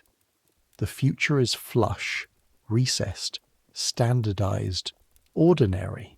Mass production has done to the bath exactly what it did to the automobile in the same 20 years. What Ford did for wheels, the enamelers of Wisconsin did for water. But a tub is only a basin with pretensions until the water arrives, so follow the pipes with me. Down through the floor you're standing on, into the walls, and out under the new paved street. Out there, under every street like this one, in every city like this one, lies the invisible half of tonight's answer. The greatest quiet public investment in American history. The mains, the pumping stations, the reservoirs, and crucially the filters. Because in the 30 years before this morning, American cities learned first to filter their water through beds of sand, and then, beginning at Jersey City in 1908, to lace it with a whisper of chlorine and typhoid fever, the old faithful killer of the water routes collapsed. Collapsed is the correct word. Death rates that stood in the dozens per 100,000 when you were born have fallen by the 90s% in city after city. One of the steepest declines in the whole history of human mortality. The men who did it will never have monuments. There is no statue anywhere of a filtration engineer. But when your century's historians go looking for the inventions that saved the most American lives, plain chlorinated tap water will stand at or near the top of the list, above almost anything ever done in a hospital. And it is that water, trustworthy at last, that makes the White Room upstairs anything more than sculpture. And the hot, because this story began, remember, with a girl and a kettle, and the kettle has haunted every chapter since. Down in the basement of this house, you and Halloran set the answer last week.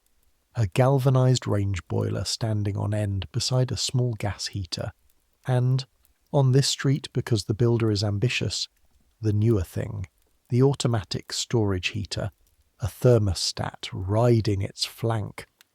Understand what that grey cylinder abolishes. It abolishes the 12 trips. It abolishes the hour of heating, the lifting of scalding iron, the arithmetic of who bathes first. The entire 2-century tyranny of the kettle, retired by a pilot light. A device for that purpose has existed in principle since 1889, when a Norwegian-born mechanic in Pittsburgh named Edwin Rood built the first automatic storage gas water heater and founded a company to make them. It took nearly 40 years for the gas mains, the safety valves, and the price to catch up with his idea.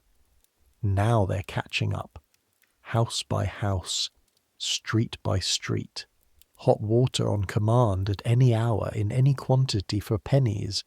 The single most underrated luxury of the 20th century, and the one your own morning self, half asleep under the shower head, has never once thought to be astonished by. Noon. You and Halloran eat your sandwiches on the back step in the sun, and the street rings with the boom all around you, hammers in relays, a cement mixer's mutter, somebody's radio playing dance music through an open window frame, the whole percussion section of American Optimism, 1926. And it would be easy, sitting in that sun, in that noise, with 6 white bathrooms rising on one street, to think the story ends here. The belief exists, the pipes exist, the tub is cheap, the water is safe and hot. Surely now everyone simply washes daily, happily forever after. But you know better, and you know it from your own Sundays. Because your trade has carried you all over this county and your family still lives down in it. Your grandmother keeps a farm 40 minutes south of this street, and at her place water is the pump by the kitchen door, the privy is a path, and the bath is a galvanized wash tub that hangs on a nail in the shed and comes down on Saturday night to be filled, kettle by kettle, in front of the range. 1738 with the meal order catalogue. Nobody on that road has a bathroom. Nobody on that road especially misses one yet. And even in the city, even on streets with the pipes already under them, the old houses, the ones built before the Revolution, the rentals, the cold water flats, go on exactly as before, because landlords do not tear out walls for tenants, and the boom builds for buyers. The bathroom is conquering America the only way rooms can. One new house at a time, which means one mortgage at a time, which means it is conquering precisely the people who can afford new houses and skipping, for now, everyone else. That is the map of the 20s, a country splitting quietly into the plumbed and the unplumbed. And the unplumbed half is not small, and it is not ashamed, and it sees no particular reason to be. Which is exactly the problem if you are a man who sells soap. The plumbing can put hot water 6 feet from every bed it reaches. It cannot make anyone stand under it daily. The 20s bathroom is an invitation, gleaming, tiled, patient. What America has not yet acquired is the compulsion. And in the very years these white rooms are multiplying, in office buildings in New York and Chicago, a small number of extremely clever men are discovering how to manufacture the compulsion at national scale. Not with a sermon, and not with a microscope, but with a 2-letter word and a lifetime supply of doubt. Wipe your hands. We're going to go watch them do it. The streetcar smells of wet wool and warm strangers, and you are trying not to breathe on anyone. And this is the thing. This is the new thing. You are trying not to be breathed about. It is a slushy Tuesday morning in February of 1931, on a jammed car grinding into the loop in Chicago, and you're 23 years old, a stenographer at a bond house on LaSalle Street, lucky beyond expression to be a stenographer at a bond house, or at anything at all, because this is the second winter of the hard times, and every desk in that office has a line of people waiting behind it who would work for less. You are hanging from a leather strap with your arm going numb, pressed shoulder to shoulder between a bank runner and a man whose overcoat has wintered badly, and at eye level, in the row of card advertisements above the windows, a woman in evening dress is weeping beside 7 words of copy, and you are reading them for maybe the 100th time in your life, and they still work on you, and you hate that they work on you. The lovely girl nobody loves, and below, in letters that manage to whisper and shout at once, the diagnosis, those 2 initials that did not exist in your mother's youth, and are now as American as the sales tax, B.O. body odor, spelled the way one spells things too dreadful to say. And here is what you cannot know swaying on your strap, but what tonight we can say plainly. You are looking at one of the most consequential inventions in the entire history of American cleanliness, and it was not invented by a chemist. It was invented by advertising men, on purpose, within your own short lifetime, and its target is you. Walk it back. The bar of soap behind those initials is called Lifebuoy, a brick-red, carbolic-smelling cake sold by Lever Brothers since the 1890s as an honest health soap, the kind of thing your father used because it smelled like it meant business. For 30 years it competed on germs and thrift like everyone else. Then, in the late 20s, its ad men found the philosopher's stone. They stopped selling what the soap does and started selling what your body does, specifically what your body might be doing right now, behind your back, without your knowledge, to your reputation. Body odor. Which they compressed in a stroke of black genius into initials, because initials sound clinical, like TB, like a condition, a thing one has, and because initials let the horror be gestured at without being described, which is exactly how respectable people handle shame. And onto that they bolted the mechanism that made it inescapable, the cruelest sentence in the history of American salesmanship, borrowed from their rivals and perfected. You yourself cannot tell. The nose, the copy explains gravely, wearies of its own surroundings. You could be offending every hour of every day and never know.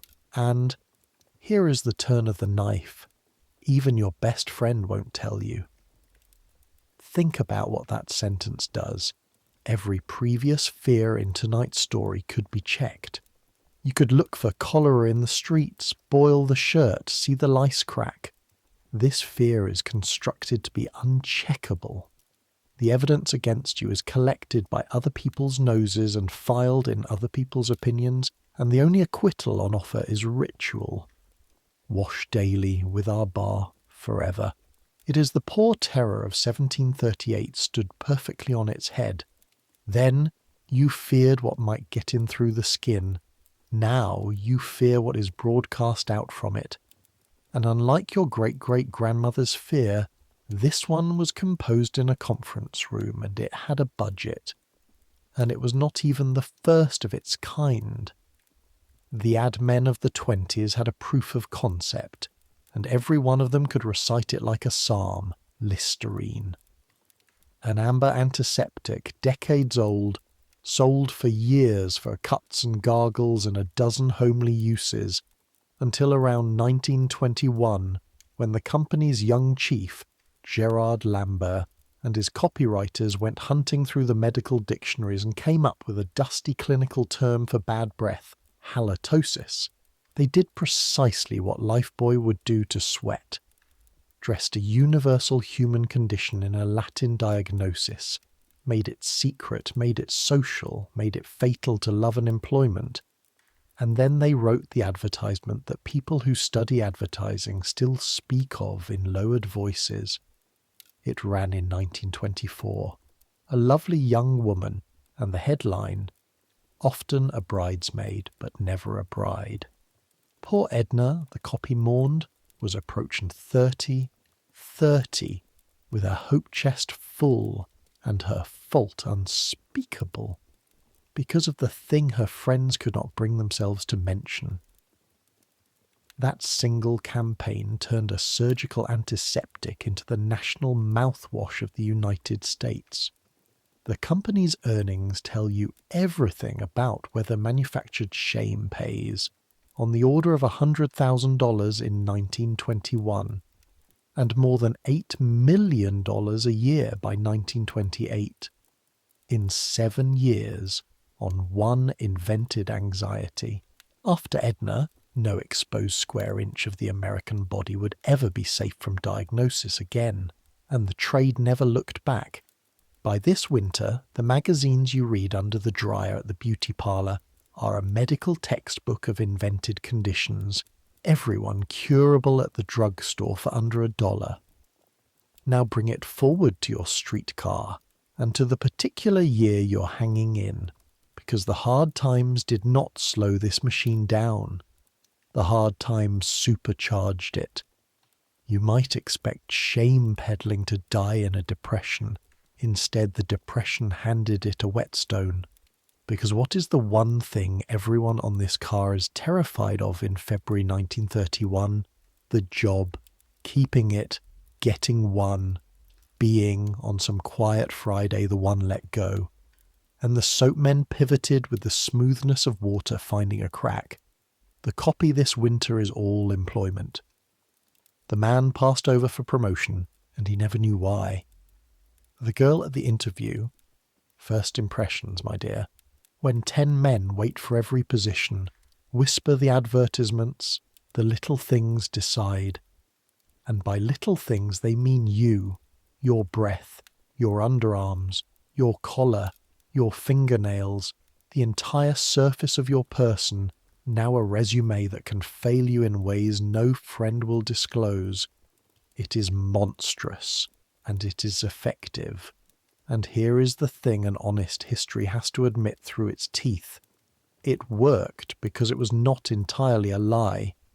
In an economy of scarcity, groomed and washed genuinely did tip scales. Employers had prejudices and used them. The advertisements did not invent the scale. They seized its lever, gave the fear a name, a mascot, initials, a soundtrack, and sold the antidote in a red wrapper for a dime. A soundtrack. That is not a figure of speech. Within a year or two of tonight, Lifebuoy will take to network radio with the most famous 2 notes in the history of hygiene.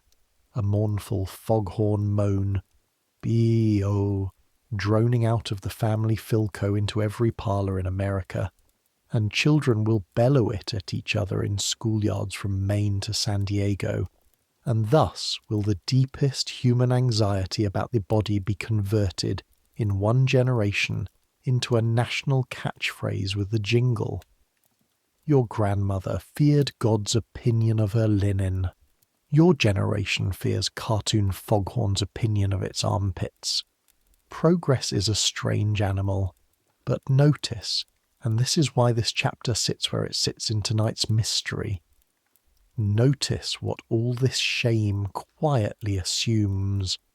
The Lifebuoy advertisement does not tell you to bathe on Saturday. It says daily. The bath a day that guards against offending. The morning shower before the interview. The ad men have skipped clean past the actual America of 1931. The America where, as the census will shortly document, nearly half the homes have no full bathroom, where millions of their own readers would need to pump, carry and heat every gallon of that daily absolution, and are addressing, as if it already existed, a nation of tiled bathrooms and limitless hot water. They are advertising to the country the plumbers were building, not the country that was. And that is not stupidity. It is the oldest trick aspiration knows. The advertisement is a portrait of the person you are supposed to be, and the 20s and 30s hung that portrait, daily washed, invisibly anxious, smelling of nothing, in front of every American with a magazine or a radio, including the ones bathing out of a kettle. The habit was being installed in the national mind years before the fixtures were installed in the national housing stock. Software first, hardware on back order. Your stop. You surface into the canyon of LaSalle Street with the crowd, past the man selling apples at the corner. 5 cents, the same coin that bought a tenement mother her first hot shower 40 years ago. And there are mornings you can afford the nickel and are ashamed to be seen buying the apple. And you ride the elevator up, and you take the cover off the machine, and you type all morning in a room of 40 machines. And at the lunch hour in the washroom, the office has a washroom, marble sinks, hot water, roller towel. You wash your hands and face, and check yourself in the mirror with a thoroughness your grandmother would have called vanity, and your magazines called prudence, and the girl at the next sink is doing the same, and neither of you mentions it. That silence is the sale completed. Nobody ever says the initials out loud about themselves. They just buy the bar. So mark the scoreboard, because the pieces of our answer are stacking up fast now. Fear of disease, installed, courtesy of cholera and the microscope. The plumbing, spreading, one new house at a time. The belief that a washed body is a moral document, 2 centuries old and freshly weaponized. And now shame, industrialized, broadcast, set to music. Skipping the wash is no longer merely unhealthy. It is a social risk no prudent American can price. Plumbing made the daily bath possible. Advertising made not bathing dangerous. One piece is still missing. The habit itself, the actual bodily, unthinking routine of hot water every single day, still has to be drilled into the muscles of an entire generation at once, and there is only one institution on earth with the reach, the authority, and the plumbing to do it. In 10 years, it is going to draft that generation. 16 million of them. The lights come on like an accusation. No dawn, no rooster, no grey window.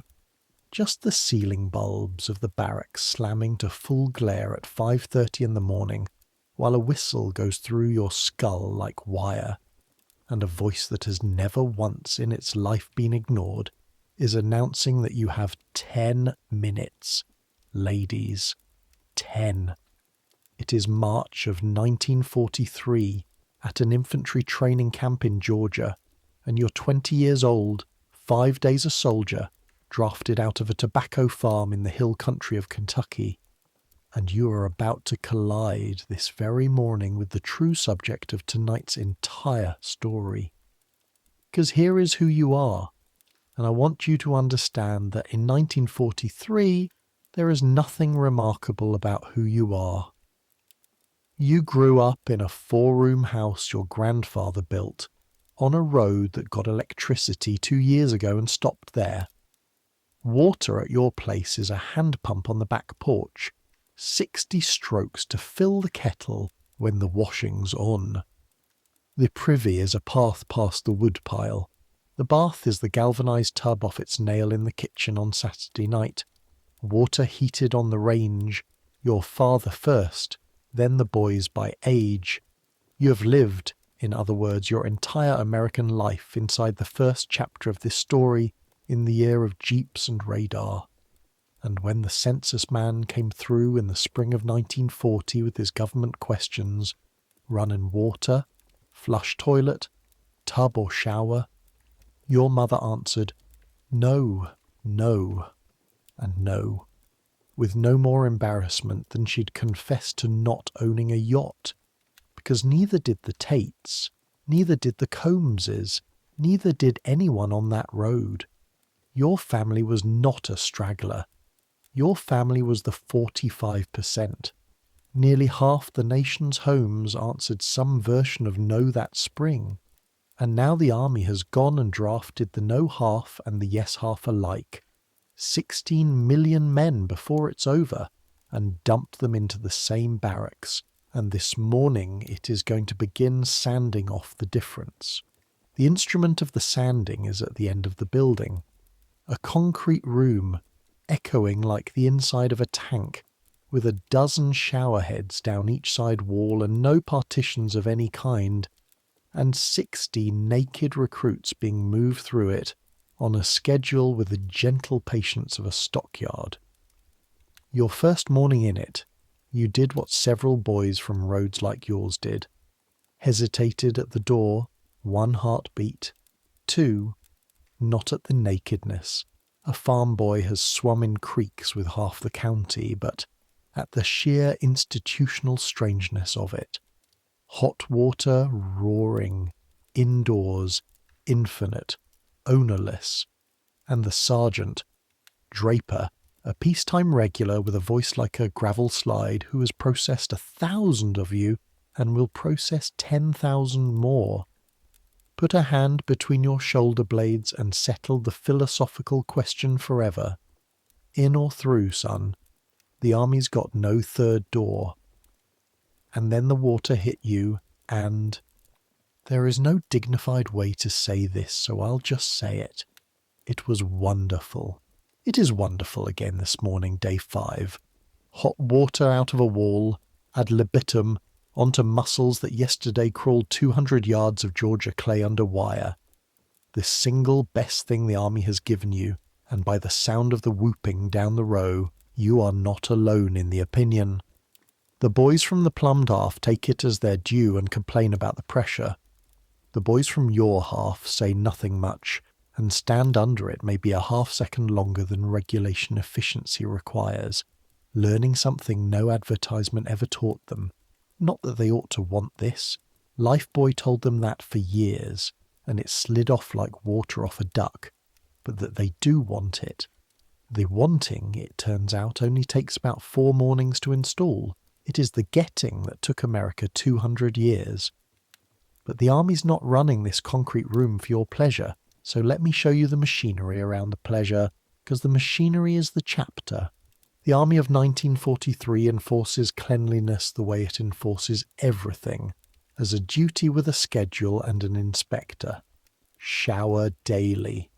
Not suggested, ordered, and in basic training sergeants have been known to verify with their noses like sommeliers, because one reeking man in a 40-man barracks is a discipline problem, and 40 are an epidemic.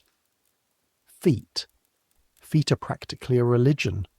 Dried between the toes, powdered, socks changed daily, inspected at rifle rack intervals by officers who learned in the last war what trench foot does to a division.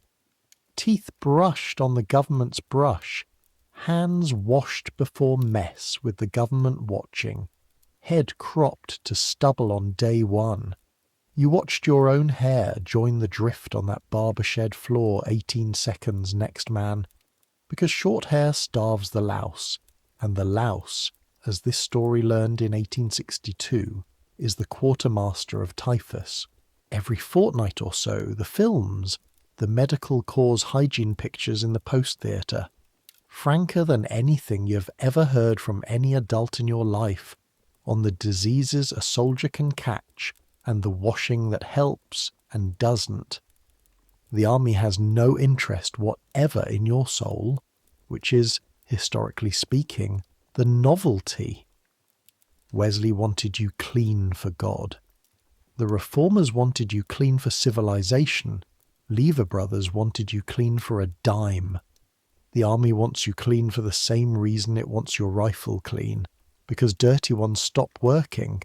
And it turns out that of all the reasons on offer in 2 centuries, that one delivered by a sergeant backed by a duty roster, repeated 7 mornings a week, is the reason that finally sticks. Because repetition is the whole secret, and the numbers on the repetition are staggering when you stop and count. A man drafted in 1943 and mustered out in 1945 will perform the full morning ritual: shower, shave, teeth, feet, inspection, ready, somewhere near 1,000 times. 1,000 consecutive rehearsals, under authority, in company, at the age when habits pour and set like concrete. Psychologists could not design a better habit factory with unlimited funding, and no institution in American history has ever run one even a tenth this size. 16 million men, and not only men and not only here, the women of the WAC and the waves under the same regulations in their own barracks, and back home, millions more standing their shifts in war plants built with locker rooms and showers, wives and sisters in coveralls washing off cutting oil and cordite dust at the change of shift. The daily industrial wash spreading through the home front's working women in step with their soldiering brothers. The census said 1940. America was half a kettle and tub country. The war took that half, took your road, your county, the boy from the Coldwater flat in Pittsburgh who bunks above you, and the boy from the tiled suburb of Cleveland who bunks below. and ran the entire cohort, plumbed and unplumbed alike, through the same white steam standard, morning after morning after morning, until the difference between the halves could not be told at 20 paces or at 2. You will carry that standard a long way from Georgia, and tonight's story, mercifully, is not obliged to follow you every step. This is a history of bathing, and war has other chapters.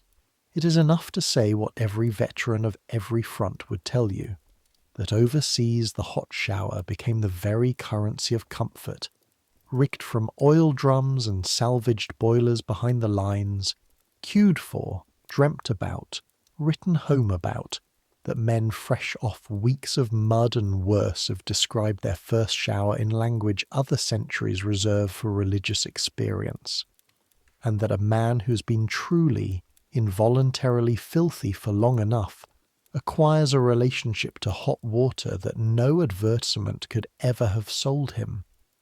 The war taught it 16 million many things they spent the rest of their lives trying to forget. This one they kept, and now stand at the gate with me at the end of it all, because this is where the chapter has been aiming since the lights slammed on. It is 1945, then 1946. The troop ships are coming home in floods, and down the gangplanks walks the largest cohort of young men the country has ever assembled. Average age just past 26, habits poured and set. Every one of them now the alumnus of 1,000 hot mornings, stepping back into a housing stock where nearly half the doors still open onto the pump, the path, and the Saturday kettle. Sergeant Draper is not coming home with them to enforce anything. He doesn't need to. The enforcement has moved inside. Ask the man himself. Ask you, mustered out, standing on your mother's back porch in your discharge suit, working the pump handle you worked 10,000 times as a boy, and finding that the water coming 60 strokes at a time into a kettle for a tub you've outgrown in every possible sense, now feels not like home, but like a problem to be engineered. You love this porch. You would fight for this road again tomorrow. And you are not going to live like this. Neither, it turns out, are 16 million other people, all discharged into the same year, all owed the same debt, all about to marry at the highest rate in the nation's history, and go looking, all at once, for somewhere to put a family and a bathroom. The greatest housing shortage in American memory is about to collide with the greatest mass of government-backed mortgages ever offered, because the GI Bill, signed in 1944, will guarantee home loans for veterans on terms no bank ever dreamed of offering a farm boy. And somewhere on Long Island, a builder is looking at those numbers the way Halloran once looked at a tub catalogue. The last chapter of the mystery is a potato field. Let's go watch them plough it, steam on a cold mirror. You wipe it with the heel of your hand, and there you are.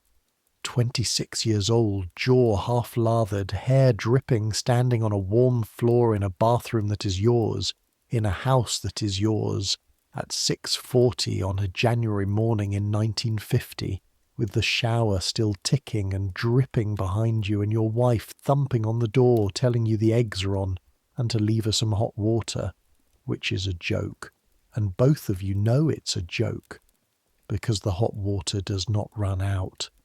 It has never once run out.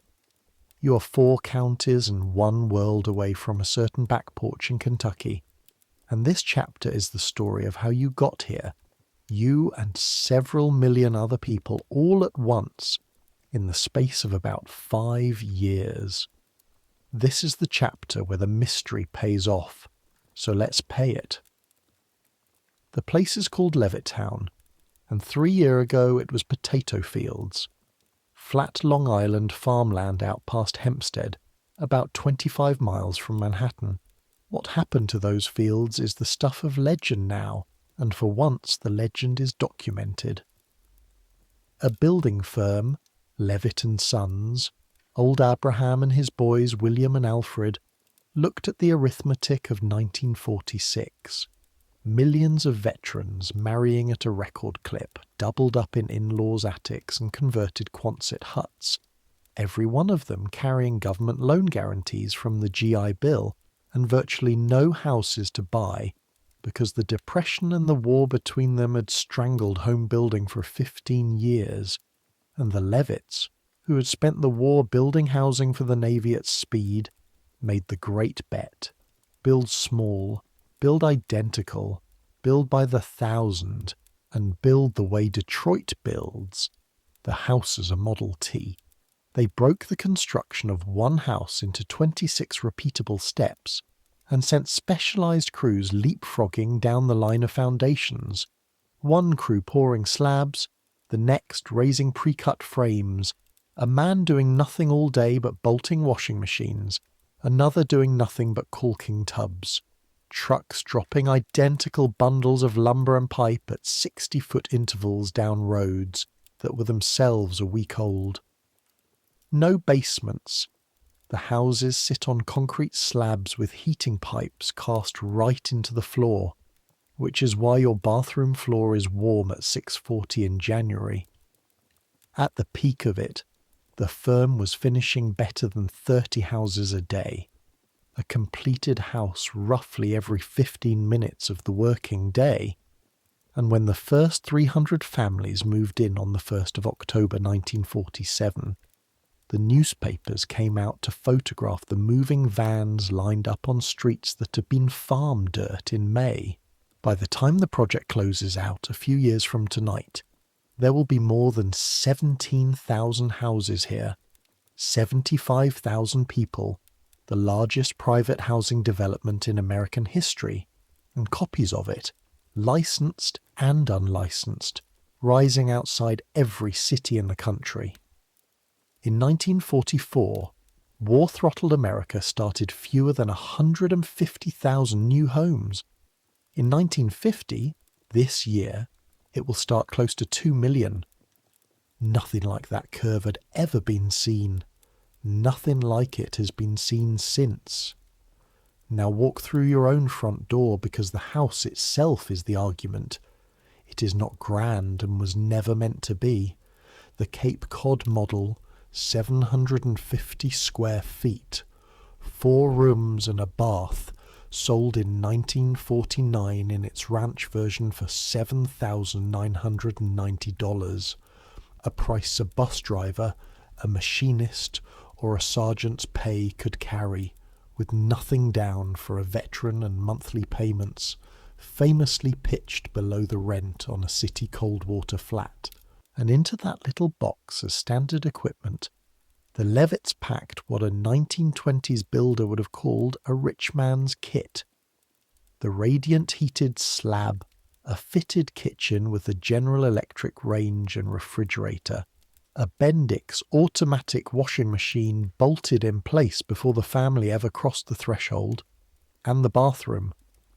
One full bathroom, tiled, with the 5-foot recessed tub Halloran would recognise, the shower head over it, the basin, the toilet, and in the utility core beside the kitchen, squat and unglamorous and epic ending, the automatic water heater, Edwin Rood's 1889 idea, now a mass-produced commodity cranked out by the 100,000, keeping 30-odd gallons hot around the clock whether anyone is home or not.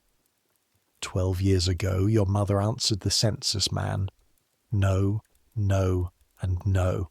This house answers yes, yes, and yes at $7,990 to anyone with a discharge paper. And there has never in 200 years been an American sentence quite like that one. And honesty, the kind this channel owes you, requires the next sentence too, and requires it plainly, to anyone with a discharge paper and white skin. The Levitt firm's standard lease and sale papers in these years carry a covenant barring the houses to black families, William Levitt will defend the policy in public long after the Supreme Court has ruled such covenants unenforceable, and black veterans of the same beaches and the same motor pools are turned away at the sales office and largely shut out of the GI Bill's mortgage bonanza across the country by banks and appraisers and neighbourhood compacts. The bathroom for everybody revolution of 1950, the very payoff of tonight's whole story, was rationed by race at the front door. One more chapter in the long American habit, running through this history since the Cholera Wars of 1832 of first denying people the means of cleanliness and then grading them on it. The suburbs will spend the rest of the century paying for that bargain, and the ledger is not settled yet. The mystery of the daily bath has a solution.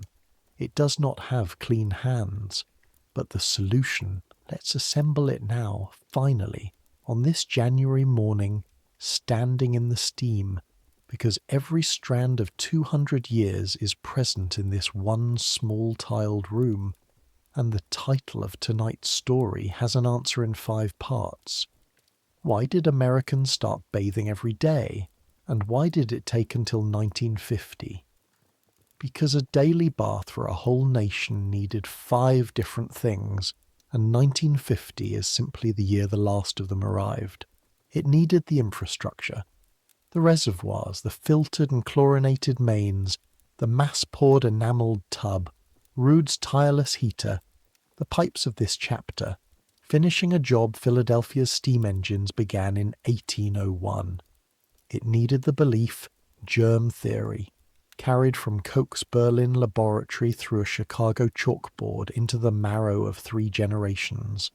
The conviction that the invisible world is real and soap is a weapon against it, where once the doctors had sworn the bath itself was the danger. It needed the shame, the advertisers' contribution, BO and halitosis and poor Edna, the manufactured certainty that an unwashed body is a social catastrophe your best friend won't warn you about. It needed the drill. 2 armies, 80 years apart, the Sanitary Commission teaching 1 million men that dirt kills, and then the war just ended running 16 million through 1,000 hot mornings apiece until the habit set like the concrete under your warm floor. And it needed last of all the house. This house, the cheap mass-built house with the bathroom standard as a roof, delivered by the million in a single post-war decade, so that the habit the war drilled and the ads demanded and the science justified finally had, in every new home in America, a room to live in. Fear built the pipes, science built the reason, advertising built the itch, the army built the habit, and Levittown built the room. Take away any one of the 5 and the daily bath stays a luxury or a lecture. Stack all 5 in 1 decade, and it becomes what it became the year we are standing in. Invisible. Normal. The thing nobody thinks about at all. The census will draw the curve for anyone who cares to look. 1940. 45% of American homes without a full private bath.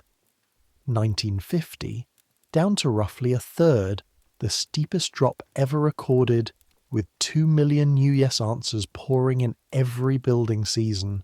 By 1960, it will be down under 1 in 5. By 1970, single digits. Until late in the century, the Bureau will find the question so nearly pointless that it stops asking most of it.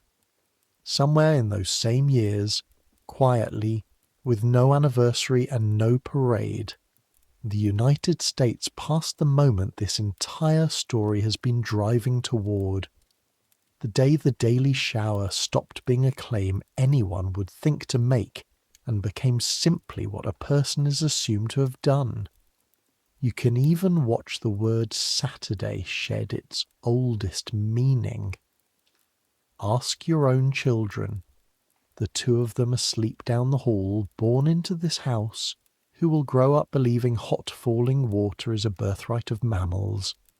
Ask them some day what Saturday night is for, and they will say television. The bath went daily, and Saturday, after 200 years of kettles, was released on its own recognizance. And here is the small scene I want to leave this era of. Not the census, the scene. It is Saturday evening, as it happens, a few days after that January morning. Your wife is bathing the children before bed, both of them in the tub at once, because they are 4 and 2, and consider this the theatre event of the week. And you are leaning in the doorway with your coffee, watching, and the water is deep and hot, drawn in 90 seconds flat from a tank that will have made it all back by midnight. And your wife pulls the plug, and the whole warm tubful spirals away down the drain, used once by 2 very small people, gone. And she rinses the tub and will draw a completely fresh one for herself later, without a second's thought. And something in you, some cell that grew up on a Kentucky back porch, watches all that hot water leave and does a very quick involuntary sum. The kettle, the range, the 60 strokes, your mother's forearms, your father first, and the boys by age, and the baby last in the grey. 12 trips to a well in 1738, 60 pump strokes in 1940, 90 seconds and a chrome tap in 1950. You stand in the doorway of your own bathroom and understand for about 4 seconds that you are the richest people who have ever lived, and then the children start splashing again, and the feeling goes back to being invisible, which is, after all, exactly what it fought 200 years to become. Nobody carried the water tonight. Nobody will carry it tomorrow.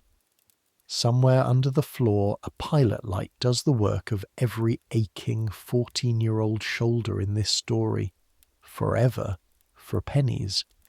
And no one in this warm little house will ever think of it again. That is the whole answer. And now the story can begin to settle for the night, the way water settles when the pipes stop knocking. But before we let it go dark, we owe some goodbyes, because tonight you have worn a great many borrowed lives, and the borrowing should be paid off honestly. The real ones first, because their endings are on the record. Elizabeth Drinker kept her diary to the last. She died in Philadelphia in 1807, and the thousands of pages she left became one of the clearest windows historians possess into early American daily life. Her 28-year sentence is quoted in nearly every book ever written on this subject, which is a kind of immortality no one in her wooden shower box could have predicted. Frederick Law Olmsted left the Sanitary Commission worn half to death, and went on to plant parks across the continent, Central Park, Prospect Park, the grounds of the Capitol. Green lungs for the crowded cities this story has walked through. He died in 1903.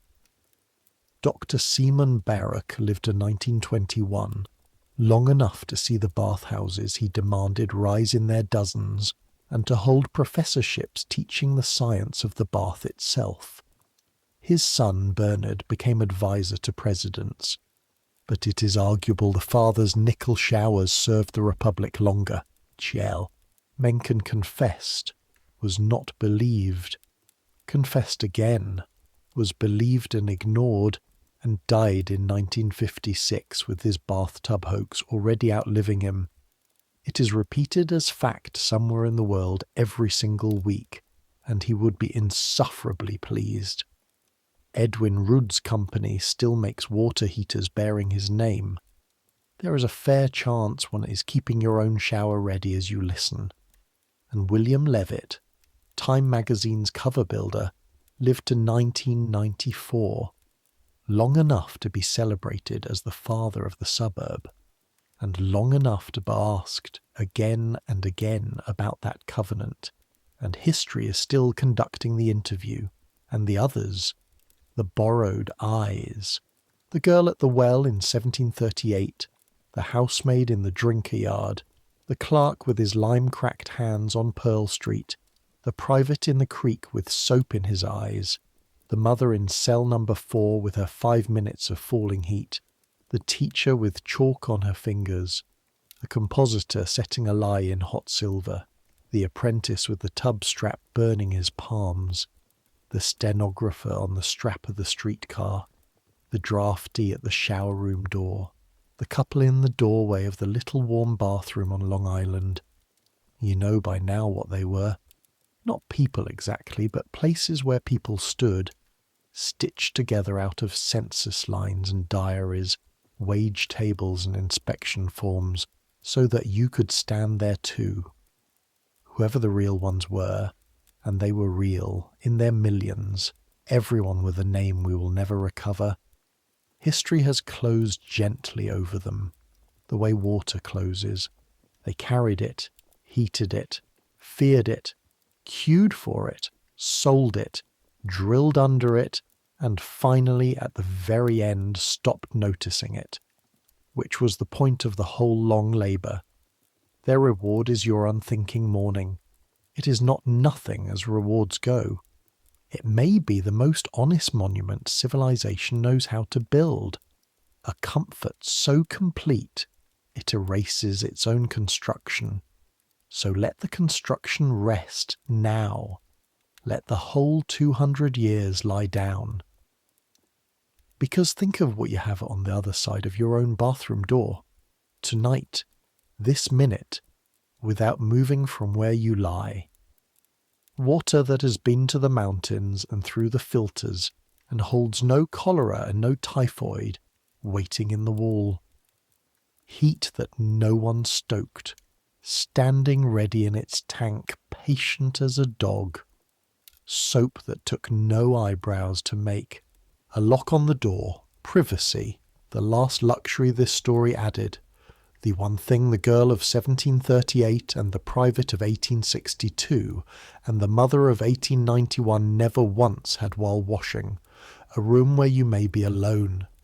2 centuries of fear and genius and labour and shame and hope, distilled into a small warm chamber 6 steps from your bed, holding its breath, asking nothing of you at all.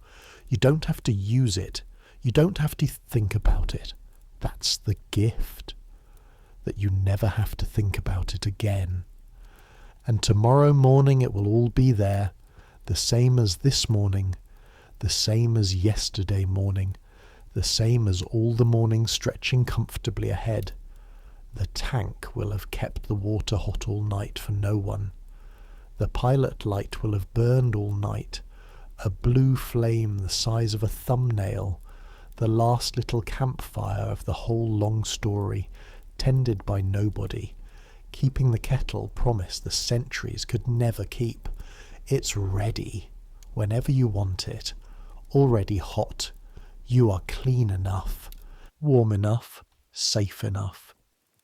You have a roof and a bed and water in the walls, and that is more than almost anyone in tonight's story had on their very best night. And they slept, all of them, even so. The girl slept with aching shoulders after 12 trips to the well. The clerk slept through the tolling summer. The private slept in the mud. The mother slept on the fire escape in the heat. The draftee slept 40 to a room under the whistle's mercy. They all, every one, at the end of every day of it, lay down and slept. Sleeping through history is the oldest human skill there is. You come from an unbroken line of people who managed it every single night. You will manage it too, so let it come now. Let sleep rise around you slowly, the way warm water climbs a tub, over the feet, the knees, the chest, no hurry, nothing to do, nowhere to carry anything ever again tonight. Let the day's grit soak loose and lift away. Let the pipes of your mind knock once, twice, and go quiet. Let the kettle go cold and the whistle go silent, and the streetcar roll away empty down LaSalle Street with all its little worries riding it into the dark. Let the last funeral bell of 1832 stop swinging. Let the foghorn moan itself out over some far harbour and trouble no one's armpits ever again. Let the chalk dust settle in the empty classroom, and the hot type cool into plain grey metal, and the grey Saturday water spiral away down 200 years of drains. Gone, gone, and the tub wiped dry, and the towel on its bar. Centuries will pass the way they pass tonight, a chapter at a time, a body at a time. The bathroom you know will someday look as quaint as the hogshead tub, and people not yet born will find your morning routines funny and tender and strange. But people will still draw warm water at the end of a long day, still hand a clean child, pink and outraged, out of a bath into a towel, still stand under falling heat with their eyes closed and their mind nowhere at all. This same animal comfort, older than every pipe, that no century has ever improved on and none has ever given up. Some things don't change. The warm water doesn't change. The gratitude of a tired body doesn't change. The sleep that follows doesn't change. So let it take you now, the way it took a farm girl in a Massachusetts attic in 1738, bone-tired and bath-night clean, 212 years before that little house on Long Island filled with steam. Let the world fade, let the noise quiet, let your thoughts slow and soften and finally stop. The water is in the walls, and it is warm, and it will keep till morning. You've earned this rest. Take it, and dream of whatever dreams may come. Good night.